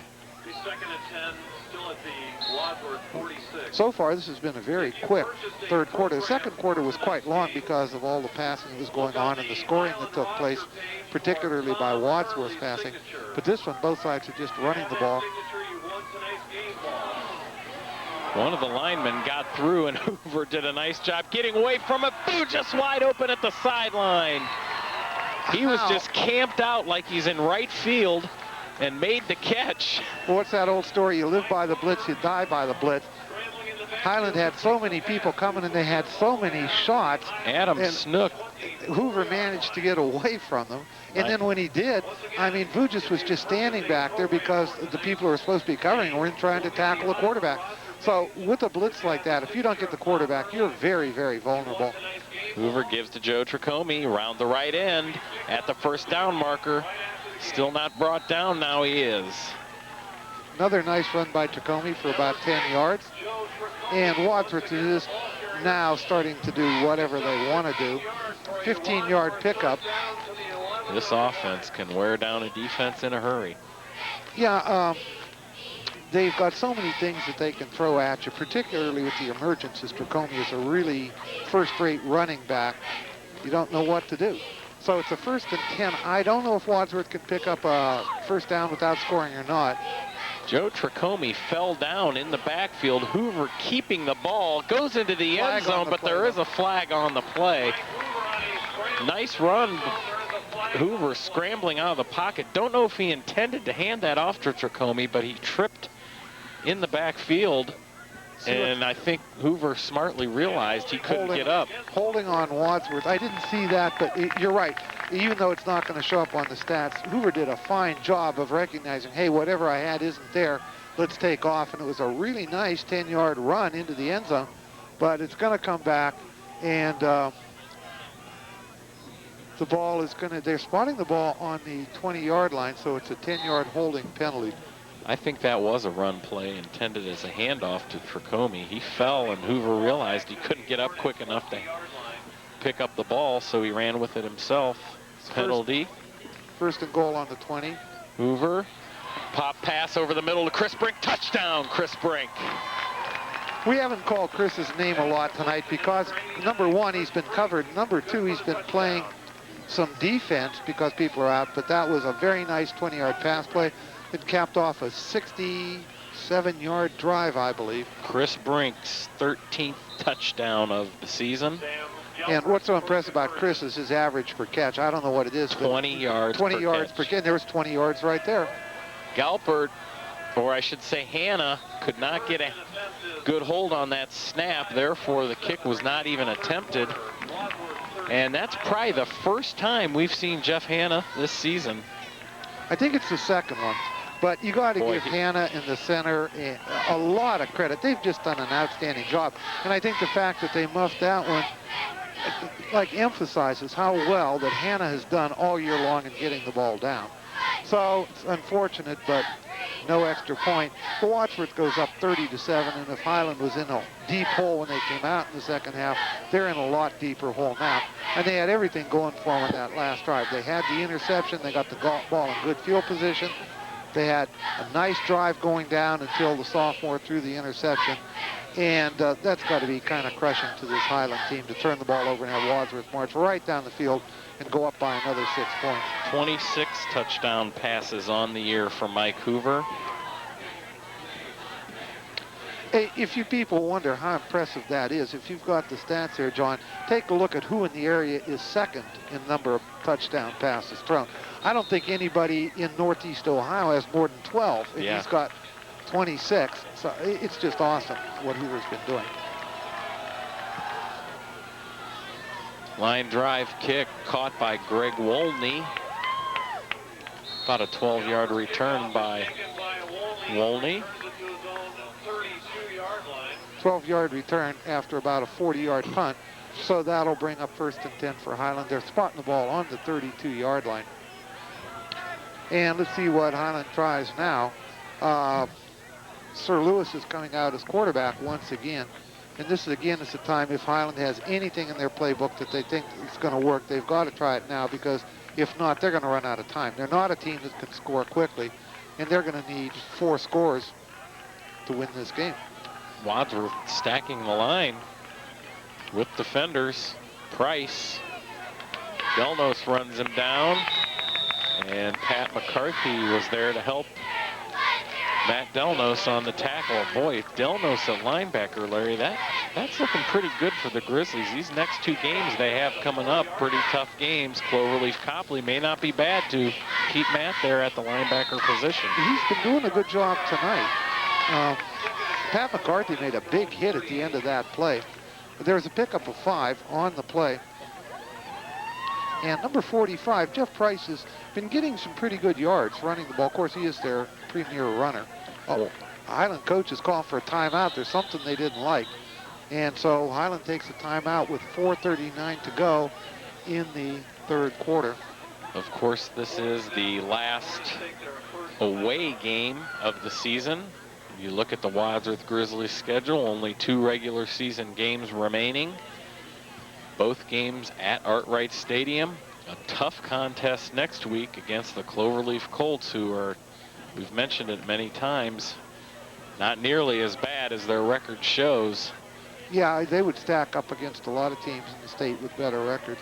And I hope all you folks come out to the stadium in the next couple weeks and see these Grizzlies. But it's almost certain that Wadsworth has more than 2 games to play, because they're virtually assured of a playoff position no matter what happens the last 2 games. Of course, you want to win them both, but even I think they could lose the last 2 and still make the playoffs. And the way they're playing ball and where they're ranked in the state now, they've got an awfully good shot, no matter who they play, of winning their first game. They're going to be favorites. And so this might be at least a 12-game season for the Grizzlies, and who knows where we go from there. 4 minutes, 39 seconds to go, third quarter. Sir Lewis ready. Hand off to the up man. Tackled at the 40. Evan Gosser seemed to be on the bottom of that. Doug Perigo was there too, the sophomore nose tackle.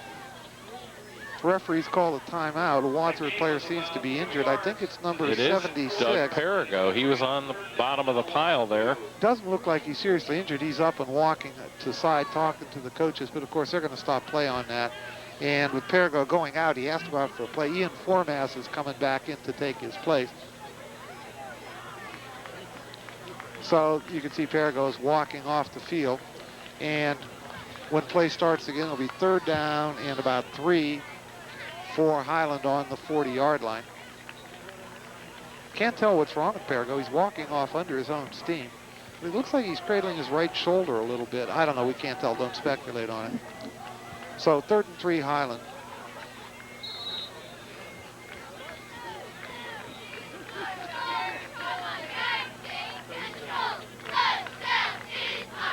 Price getting the ball. Gets a couple nice blocks and gets a first down into Wadsworth territory. Price running hard. They're doing a good job of running the left side of the Wadsworth defensive line. And in particular, what they're doing is they're turning the corner. Wadsworth isn't getting out enough to turn the play back into where the help is going to be. So they're picking up some pretty good yards on the outside against Wadsworth. But this has taken a lot of time, and Highland's going to have to do something better than this if they want to get back in the ballgame. 4 minutes to go in the third quarter. 97 yards for Price so far in this game. Price gets it again, goes left this time, follows his blockers, gains about 4 yards. And Greg Dent was the person that time that turned the play in. When they tried to run that side, Dent just kind of drifted out, turned the ball carrier in, couldn't get to the outside, and it was only a 4-yard pickup. That's going to bring up a 2nd down and 6. And that's what Wadsworth has to do to stop that. Maybe spread just a little bit wider, not let him get to the outside, let the inside people make the tackle. See, McIlvain's going out of the game. Steve Robertson is in, I think, playing in his spot.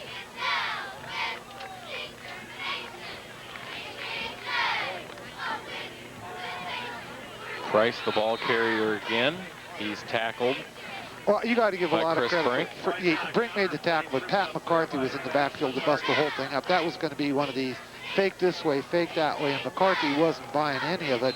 And he was back there along with the quarterback and the ball carrier. No, he didn't make the tackle. He busted up the continuity of the play and slowed everything up. And then Brink come over and made the tackle. So there was a loss of yard on the play. That's going to bring up 3rd and 7 for Highland on the 46-yard line.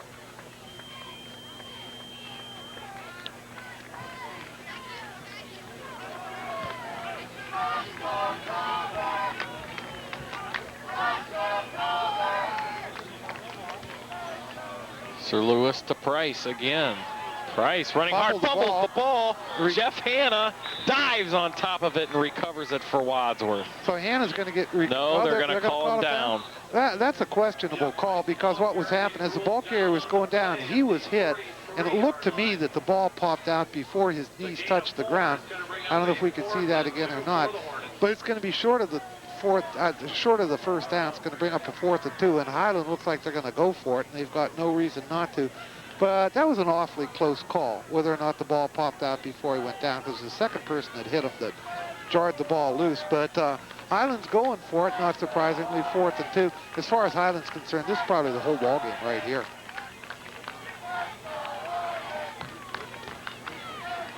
Price, the ball carrier, Steve Robertson there to bring him down. They get the first down. Jake Wilhite was in there also on the tackle.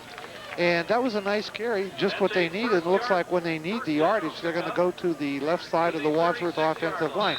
That's 110 yards for Price, keeps the drive going with 1:31 left in the third quarter. 3 first downs already in this drive, and this is the best drive I think Highland's had all night. Here you see on your screen, Larry, our replay system is down, and I don't see our sideline cameraman. anywhere we're having power problems with our replay and auto camera. We'll just have to call it then as it is here. Sir Lewis looking long downfield, finds it to number 7, Mike Rigby. It went through the wickets, incomplete. There was pretty good coverage on the play. I saw McCarthy down there, and also Hannah was down there, but somehow the receiver just managed to get behind them, and McCarthy jumped up, and he might have distracted the receiver, but Schroeder couldn't come down with the ball. Very good call, very nice play, going for it all. Wadsworth wasn't looking for it. Again, the coverage wasn't all that bad, though. So that brings up a 2nd and 10 with 57 seconds left to go in the 3rd quarter.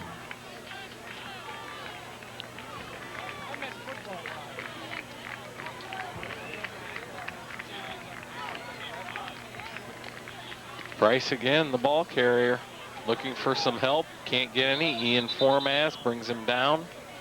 And that time Wadsworth did what we were talking about before, strung the play out, turned the ball carrier back in. There just wasn't anywhere to run. So this is going to bring up 3rd down and 9. And this will probably be, unless it's an incomplete pass, the last play of the 3rd quarter.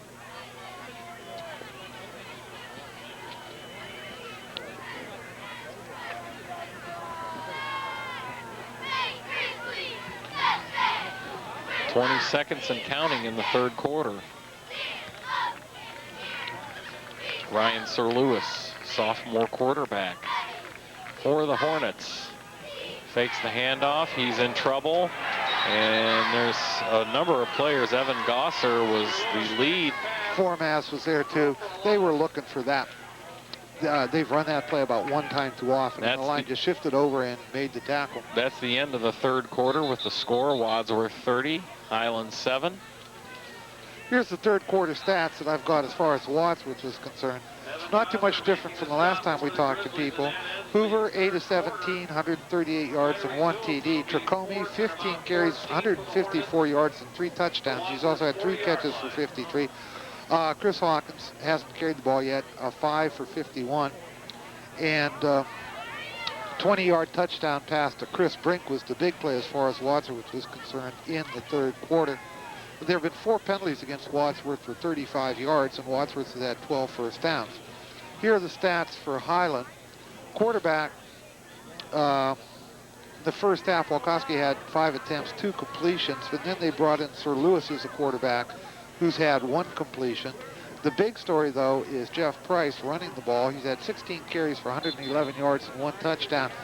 In the first half, he had the 1 big run where he got most of the yardage. Then it was shut down pretty much in the first half. But here in the 2nd half, he's come out storming in, has picked up about 60 yards in the 3rd quarter. So that's who they've been going to. Highlands only had 2 penalties for 20 yards. They picked up 9 first downs. So it's one of those situations where Highland is moving the ball, particularly in the 1st and the 3rd quarter, but things are going wrong. They're not putting points on the board. The 1 interception that they had down there stopped the drive. Here they are after moving the ball a bit. They've got a 4th down and 4 on the, 4th down and 14 on the 40-yard line, and they're going for it as they must. Sir Lewis dropping back, looking downfield. He's pressured by Jeff Dietrich. Almost intercepted by Matt Delnos. Well, that's when I'm kind of glad that Delnos let go, because he was going out of bounds, and they actually picked up about 10 yards by... Actually, I think what he did was just swat the ball out of bounds because he wasn't going anywhere with it. So Wadsworth takes over on the 40-yard line with 11:53 to go in the 4th quarter. And you'd have to say that that one pretty much eliminates much chance that Highland would have of coming back and winning this game, because they're going to have to score 4 times, and they haven't shown since the 1st quarter that they can effectively move the ball inside the 20. So see if Wadsworth goes for more scores, or if they just choose to run the ball, which they've done effectively tonight, and take some time off the clock. Mike Hoover hands it off to Joe Tracomie. That's flag holding on the play. Wadsworth. Tracomie's wrestled down at the 45. But that flag come flying in just as he made it through the line of scrimmage. And anytime you see the flag on there, it's going to be holding. And that's what the referee indicates. Holding is a 10-yard penalty from the spot of the foul. And it looked like they're marking it right about at the line of scrimmage, so it's going to bring up a 1st and 21 for Wadsworth. There, the referee's marking the penalty off. Actually, yeah, it's going to be 1st down and 20. And the clock starts once again. See if that changes the Wadsworth strategy now that they've got 20 to go instead of 10 on 1st down. Hoover hands it this time to Nate Stone, who barrels through the line. One man to beat as he's running down the left side of the sideline. Oh. And he's tackled inside the 20. It was a Nate Stone. Great run by Nate Stone, who was operating out of the up back position. And you've seen Wadsworth do this quite a few times this year. They usually use their up back as a blocker, but that time they hand the ball off to the up back. Nobody's looking for him. If he can get through the line of scrimmage, chances are he's going to go a long way. And in that particular one, he ran for 50 yards before he was finally brought down. So nice run by Stone. Vujis and Copeland split to the right of the line. Joe Tricome gets the carry. Takes it to about the Highland 12. It was a nice tackle there by number 45, Jeff Price, who's working on both sides of the ball. Just got a handout and managed to trip up Tricome. He dove forward for about 3 yards, so that brings up a 2nd down and 7 with the ball on the 13-yard line.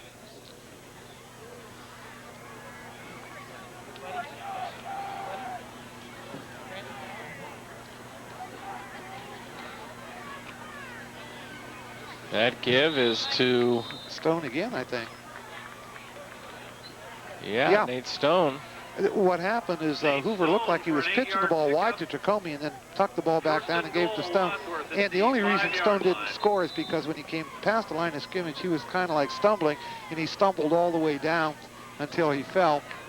But it's going to be a 1st down on the 5-yard line with 10:30 to go in the 4th quarter. 14 first downs for Wadsworth. Joe Tricome again, spinning, tackled by number 44, Adam Snook. I think he gained about 2 on the play. Tricome, the ball carrier, hit at the line by Adam Snook. Very short gain on the play, inside the 5-yard line, 2nd and goal. Well, they're giving him about 1, I think, so 2 yards, so it's going to be a 2nd and 3, and I think that's something like 151 yards rushing for Joe Tricome. 10 minutes to go in the ball game. Wadsworth leading by 23.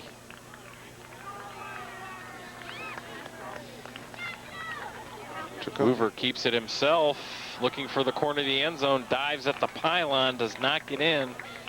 He's down at about the 1. That one surprised me a little bit after that stinger he got against Green. You're kind of surprised to see Hoover run the ball like that. So, brings up a 3rd and 1.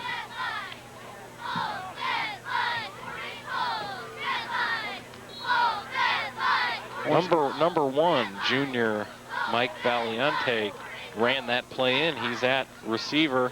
Tricome gets the ball, but he runs into number 76, Chris Coleman.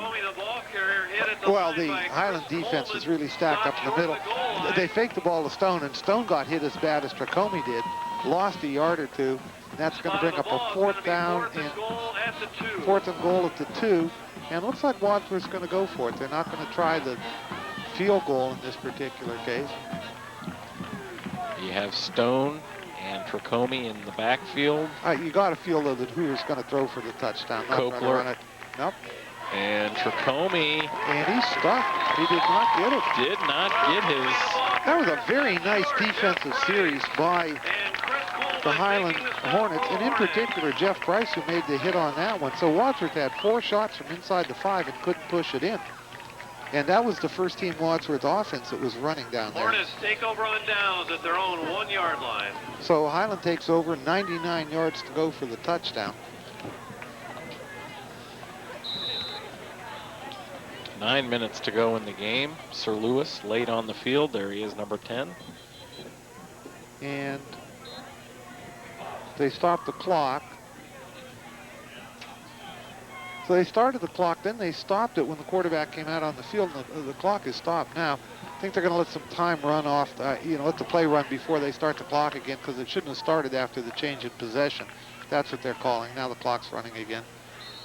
And the running game is stuffed by the Grizzly defense. Jake McElvain picking it up and running in the end zone, thinking he recovered a fumble. He did not. Yeah, that was the whole center of the Wadsworth front there that made the tackle. And that brings up a second down and maybe 9. They might have given him a yard on that play. But what are you going to do when you're down by 23 points on your own 1-yard line in the fourth quarter? There isn't a heck of a lot that you can do. They're just trying to punch the ball out, get some operating room. 2nd and 9, 8:15 to go in the game. Sir Lewis handing off. Ball is fumbled, and no, Wadsworth's calling a safety. I don't think there was a fumble there, but Sir Lewis never got rid of the ball, and he got hit and was shoved back into the end zone. But I think the referees are going to rule that his forward progress kept him out of the end zone. But it's going to bring up a 3rd and 9. They mark it no gain. So the referee said he made it back to the line of scrimmage before that big surge pushed him backwards. So 3rd and 9 on the 2-yard line. Again, this is an awfully tough call. What do you call on this? Mike McGovern, junior wide receiver, running the play in for the Hornets. 7 minutes, 30 seconds remaining. I would imagine the Wadsworth defense would play this one pretty loose and say, we'll give you 5 yards running, but we're not going to give you 98 yards passing. They're backed off just a little bit. So he's going to throw. He's rolling. He's throwing it high up in the air for McGovern, but it's out of his reach, incomplete. That was a well-called play and a nice pass. It just didn't quite connect. A little bit too much arc on the ball, a little bit too much steam, threw the ball out of bounds, but the receiver was open for the first down if he could have caught the ball. In fact, that would have been about a 30-yard gain if it had been completed. But now Highland's going to have to punt the ball from their own end zone. And you know Wadsworth should end up with excellent field position. And they might get the ball down around the 30-yard line. In fact, that's where the punt returners, Vujis and is Tracomie the other one? Can't see who that is, are lined up. At the very back of their own end zone, Matt Coley snaps high, gets the kick off. Good kick. Over the head of Joe Tracomie, bouncing at the 50 to the 45. Tracomie finally picks it up, slips, takes it to the 50 and into Highland territory. And he's drilled well out of bounds. You got to give the punter a lot of credit. I know the snap was real high. He had to jump up, get the ball, got the thing down, and kicked the ball a 56-yard punt. And the thing was, it was a line drive. It got over Tracomie's head, and that added about 20 yards to the punt. So for about the 18th time tonight, whatever I said happens isn't happening. Wadsworth does not get the ball in excellent field position. But they do start on the Highland 48. We're down to 7 minutes to play. And the Wadsworth first-team offense is still in there as far as I can see. Hoover hands off to Tracomie, gets through the line, picks up some speed, tackled by number 7, Mike Rigby, inside the 20 of Highland. It's just amazing. Once he gets through that line, there's nobody there to stop him. So that was a great run by Joe Tracomie. So that was almost a 30-yard run down to the 17-yard line. First and 10 Wadsworth on the 17. Nate Stone going to carry it this time. Gets through the middle of the line. Touchdown, Nate Stone for Wadsworth. So here we go again, another one of those 2-play drives that took about 20 seconds off the clock. And Wadsworth goes up 36-7. And see if they go for 1 or 2 in this situation, because they missed the extra point on the last try. Looks like they're going for 2. I see. No, they're going for the 1 extra point. But you got to remember, Hannah's the backup quarterback, and he can throw. I don't think in this situation, though, they'll do anything tricky. They're not going to show anything to anybody.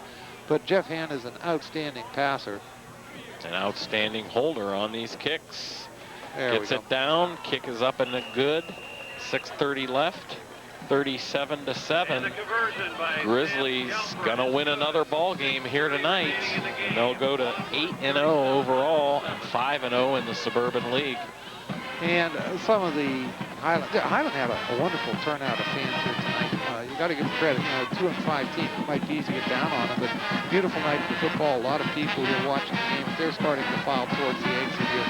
And I think that's probably the last you're going to see of Mike Hoover and Joe Tracomie and Stone tonight. And Burgess and those people. Something I noticed, Larry, earlier in the game, we were talking about the state poll and the disrespect the Wadsworth Grizzlies are getting from the pollsters. Like the Rodney Dangerfield of Yeah. Division II. Well, for instance, the Grizzlies did make it in the Division II poll. At the very end of the poll, they were named. They dropped out. Copley in Division III is ranked number 4 in the state. I don't understand it. And who have they played that Wadsworth hasn't? Each other, that's it. Well, the fact that Wadsworth has those computer points indicated not only have they won a lot of games, they won against some tough competition. I mean, they beat 2 winning Division I clubs, and Barberton is now starting to come on. I don't know what you have to do. Like I say, maybe Wadsworth should be ranked. That kick off the shoulder of number 34, Brandon Stone, and Joe Cesar, number 32, fell on it to keep it on the Highland Hornets side. But yeah, I mean, and Copley, Suburban League, 7-0, and the pollsters rank them number 4 in Division III. Wadsworth nowhere to be found, even in the top 17. Yeah, I'm not saying Wadsworth should be number 1 or Wadsworth should be number 2, but how you can keep them out of the top 10, given the computer points, the schedule they've played, and how tough the Suburban League is kind of beyond me. But that's the way it goes. 6:28 to go in the game. Sir Lewis is sacked by number 81. That's Ben Hill. There's going to be a lot of Wadsworth substitutions there, and we're going to have to try to pick up the numbers. Ben Hill, a junior. But one of the nice things about the playoffs is, okay, Wadsworth gets no respect now, but they've got the chance to show what they can do by simply winning the ball games when the playoffs come. And that's where it's going to happen. Again, with this win, Wadsworth is virtually assured a playoff position. It'll be the second time in school history that they've made the playoff. If you remember, I think it was 3 years ago they made it. 96, yeah. And went up and they got beat by Solon. At that time, Solon was Division II. And if I recall that game, Solon just basically outquicked us. We scored first, we're up 7-0, and then it just turned into a track meet with Solon running up and down the field. Sir Lewis sacked again in the backfield. Back to pass, throw for a loss. Next week, maybe we can bring the paper in and take a look at, if we have some time, at who Wadsworth's possible opponents are going to be. In the first round of the playoffs? Yeah. Well, it would be, right now they would play number 7 in the computer points, who is Marysville, which is a suburb of Columbus. Yeah, it's kind of strange, the teams that they'd be playing. But you can imagine those bottom positions will change a lot in the last 2 weeks. The top ones won't. Piqua, Wadsworth, they're probably going to stay number 1 and number 2. But there's a bunch of teams bunched in that like 7, 8, 9, 10 spot that won't be decided until the last week of play. Well, there's a good example. The backups in the game not get much playing time, and one of the defensive linemen for Wadsworth jumped early. And 5-yard penalty moves the ball out. That moves the ball 5 yards further downfield for the Hornets. 3rd down and 12. I think Highland has most of their first team offense in there, but Wadsworth is substituted freely. In fact, I don't think they have a starter in there right now, do I? I see Josh Svensson. Yeah, maybe we can go across. Number 17 is in for Wadsworth. That's Chris Lambert. Number 23 in the backfield is Blake Busen. Jason Lorton in at linebacker. This pass being aired out, and it's over everybody's head. Justin Blackburn in there on the coverage at defensive back. Blackburn, a sophomore. Ben Hill, I see in there. 21 is Billy Adams, a defensive back. And he's going to be back to receive the punt. So this is basically, I think, Wadsworth JV team, I would guess. 4:24 to go in the fourth quarter, 37-7 Wadsworth.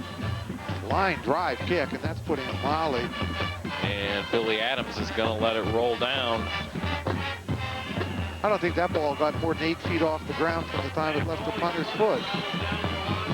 4:13 remaining in the game. The Grizzlies will head home. They will await the Cloverleaf Colts next Friday evening at Outright Stadium. Hope you can make it out. If not, you can tune into WCTV, Channel 16. And the football games usually air, or I should say they do air, the late Friday evening following when the game was played. There's 2 or 3 times during the morning, afternoon, and evening on Saturday. And again, Monday mornings, I think. So plenty of chances to take a look at the Wadsworth Grizzlies on WCTV. Those last 2 punts kind of funny. One went 50 and one went 55 yards, and neither of them got more than 8 feet off the ground. All of that was roll. Whole new team in offense for Wadsworth. Number 7, Eric Valiante is in at quarterback, Larry, the sophomore. His first snap of the season. And the handoff is good. Nate Kellish, also a sophomore, I believe, was the ball carrier. And you're right, Larry, the JV team is out on the field. See Brian Kaufman, number 79, number 1, Mike Valiante. 86 for Wadsworth is Matt Nagy. No relation to Charles. No.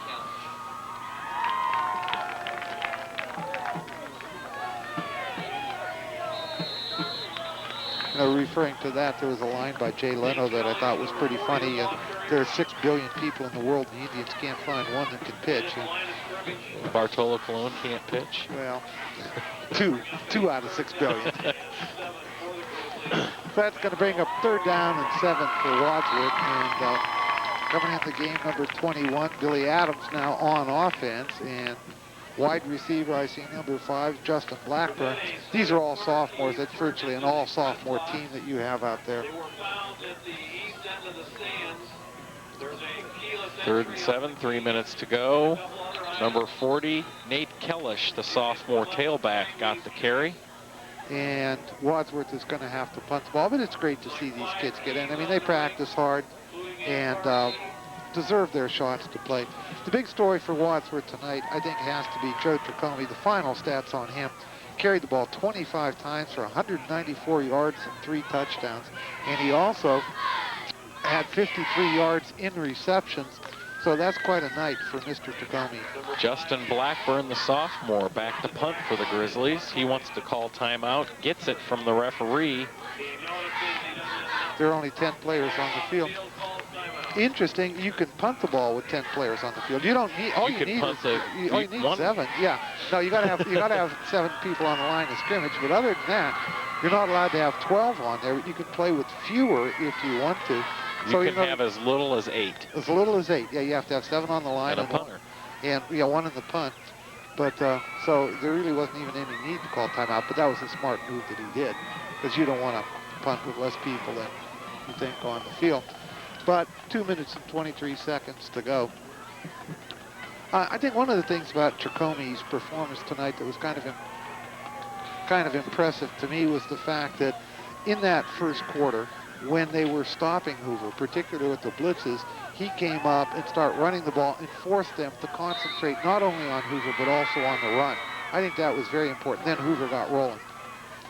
Blackburn gets the punt off barely. I think someone from the Hornets tipped that ball, and it bounces back into Wadsworth territory. It's only going to be a 10-yard punt, but number 76 for Highlanders hitting himself in the helmet, and I think he probably tipped that ball, but couldn't get a good hand on it.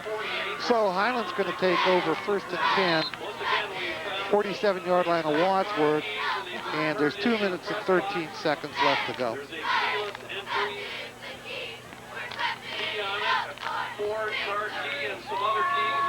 Sir Lewis still in at quarterback for the Hornets.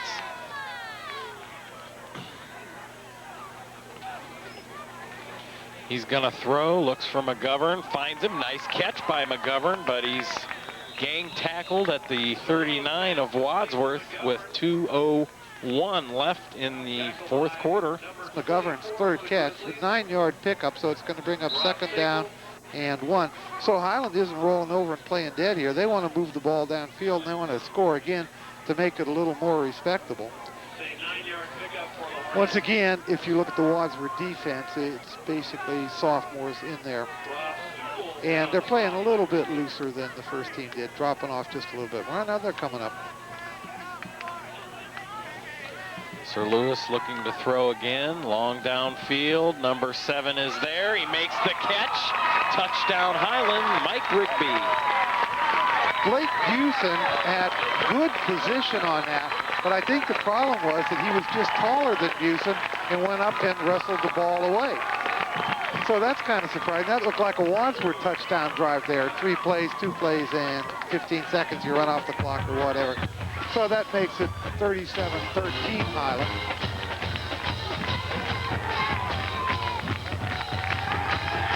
See if Highland goes for 1 or 2 here. Larry, I find out a number change on the Highland roster. Number 7 is Jeremy Schroeder, who is listed as number 81 on our roster. Highland's going for 2, by the way. Sir Lewis keeping it, then flips it to Price, who puts his hands over the goal line, and the ball crosses the plane, and Highland does get the 2 points, making it 37-15. You got to give Price a lot of credit. He's had an outstanding ball game for Highland, run the ball well, and just the effort there to get that 2-point conversion. So in a losing effort, give him a lot of credit. He's done a good job. And give the Highland kids credit, too. They didn't quit here. I mean, it would have been easy to come out and just take a couple snaps and kneel down, but they decided to go for the score, and they did. So that makes it 37-15. Wadsworth will receive the kickoff now.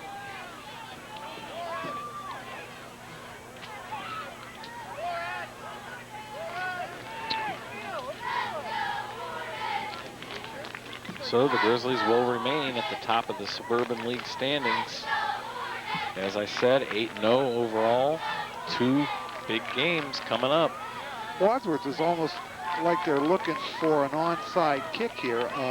Joe Tricome is still back, and then up a little closer is Pat McCarthy. But I don't think they're looking for a deep kick. They're looking for something in the middle, like it's a good hands team out there. I see Copeland here on the line to get the ball if it's just kind of squibbed down the field, and it is. And Copeland gets it on the first bounce. Late hit going to be called on Highland.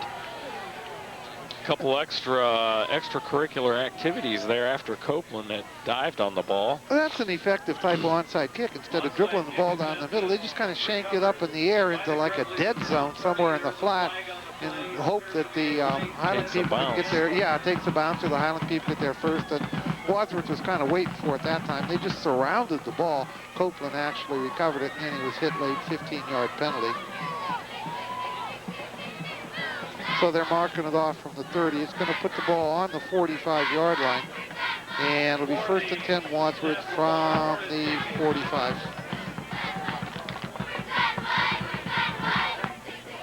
And that's going to be Highland's calling a timeout.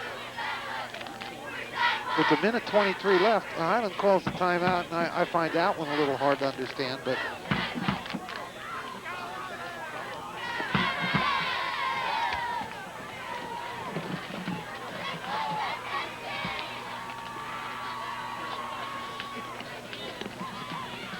so we'll look and see who Wadsworth has got going for him. It looks like the same unit that was in the last time. Yeah, number 7, Eric Valiente, is the starting quarterback on the JV squad. He's a sophomore.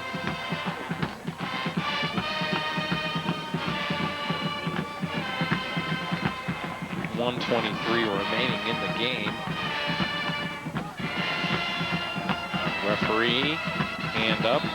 See if they're going to run a play with Valiente. He's just going to take a step back, kneel down. They're set up to run plays, though. Looks like they're going to try something. The give is to Kellish, and he's drilled after gaining a yard or 2. Jason Martin made a big hit on that. It was number 40 meeting number 40, and number 40 from Highland won that battle. But Kellish did pick up a yard or 2, so it's going to bring up a 2nd down and 8. 1 minute left. 46, a minute left to go.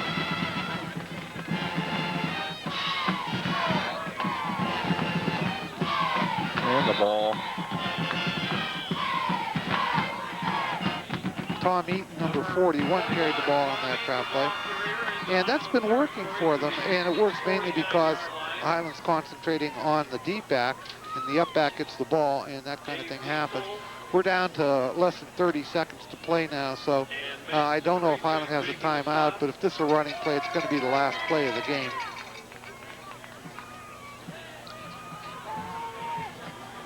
Give to Kellish, runs up the middle to the 45. Going to be a first down, Wadsworth, with 17 seconds to go, and the clock will start as soon as they move the chains.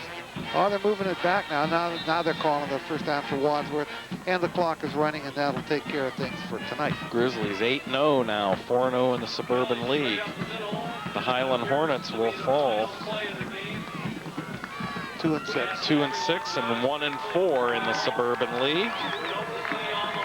And here you see our WCTV crew, our director Ken Buck, assistant Doug Edwards. Sideline camera was taken care of by Tyler Doyle. And the rest of the crew includes Andy Levitt, Todd Constantine, Larry Varner, my partner up here in the booth. Grizzlies will take on the Cloverleaf Colts next Friday night at Artwright Stadium. A key game for the Grizzlies, one they need to win. So the final score here tonight is Wadsworth 37 and Highland 15. Another good victory for the Grizzlies, keeping the momentum going on the offensive side of the ball. And I said we hope to see you at Artwright Stadium next week against the Colts. There's your final score once again, 37-15 Grizzlies. Hope you tune in to Grizzly Gridiron on this coming Monday night. We'll look over the highlights of this game, talk about the Suburban League and the upcoming Cloverleaf game. So for Larry Varner and the whole WCTV crew, I'm the voice of the Grizzlies, John Bernard. We'll see you soon. Those apples Mom uses in her pies might very well come from China. Why? Because they're cheap. Charges of dumping apples at below cost on the U.S. market. In 70 years, virtually every farm group has asked the government for help, except apple growers. Until now. They can't compete with China and others, so they want a tax on all non-American apples. This resource is disappearing. I don't know what will replace it. Farm families are tough, but as they tear out the trees, some worry they may be killing off an American way of life. Roger O'Neill, NBC News. That's nightly news for Monday. Don't forget Dateline tonight at 10, 9 Central. I'm Tom Brokaw. I'll see you back here tomorrow night.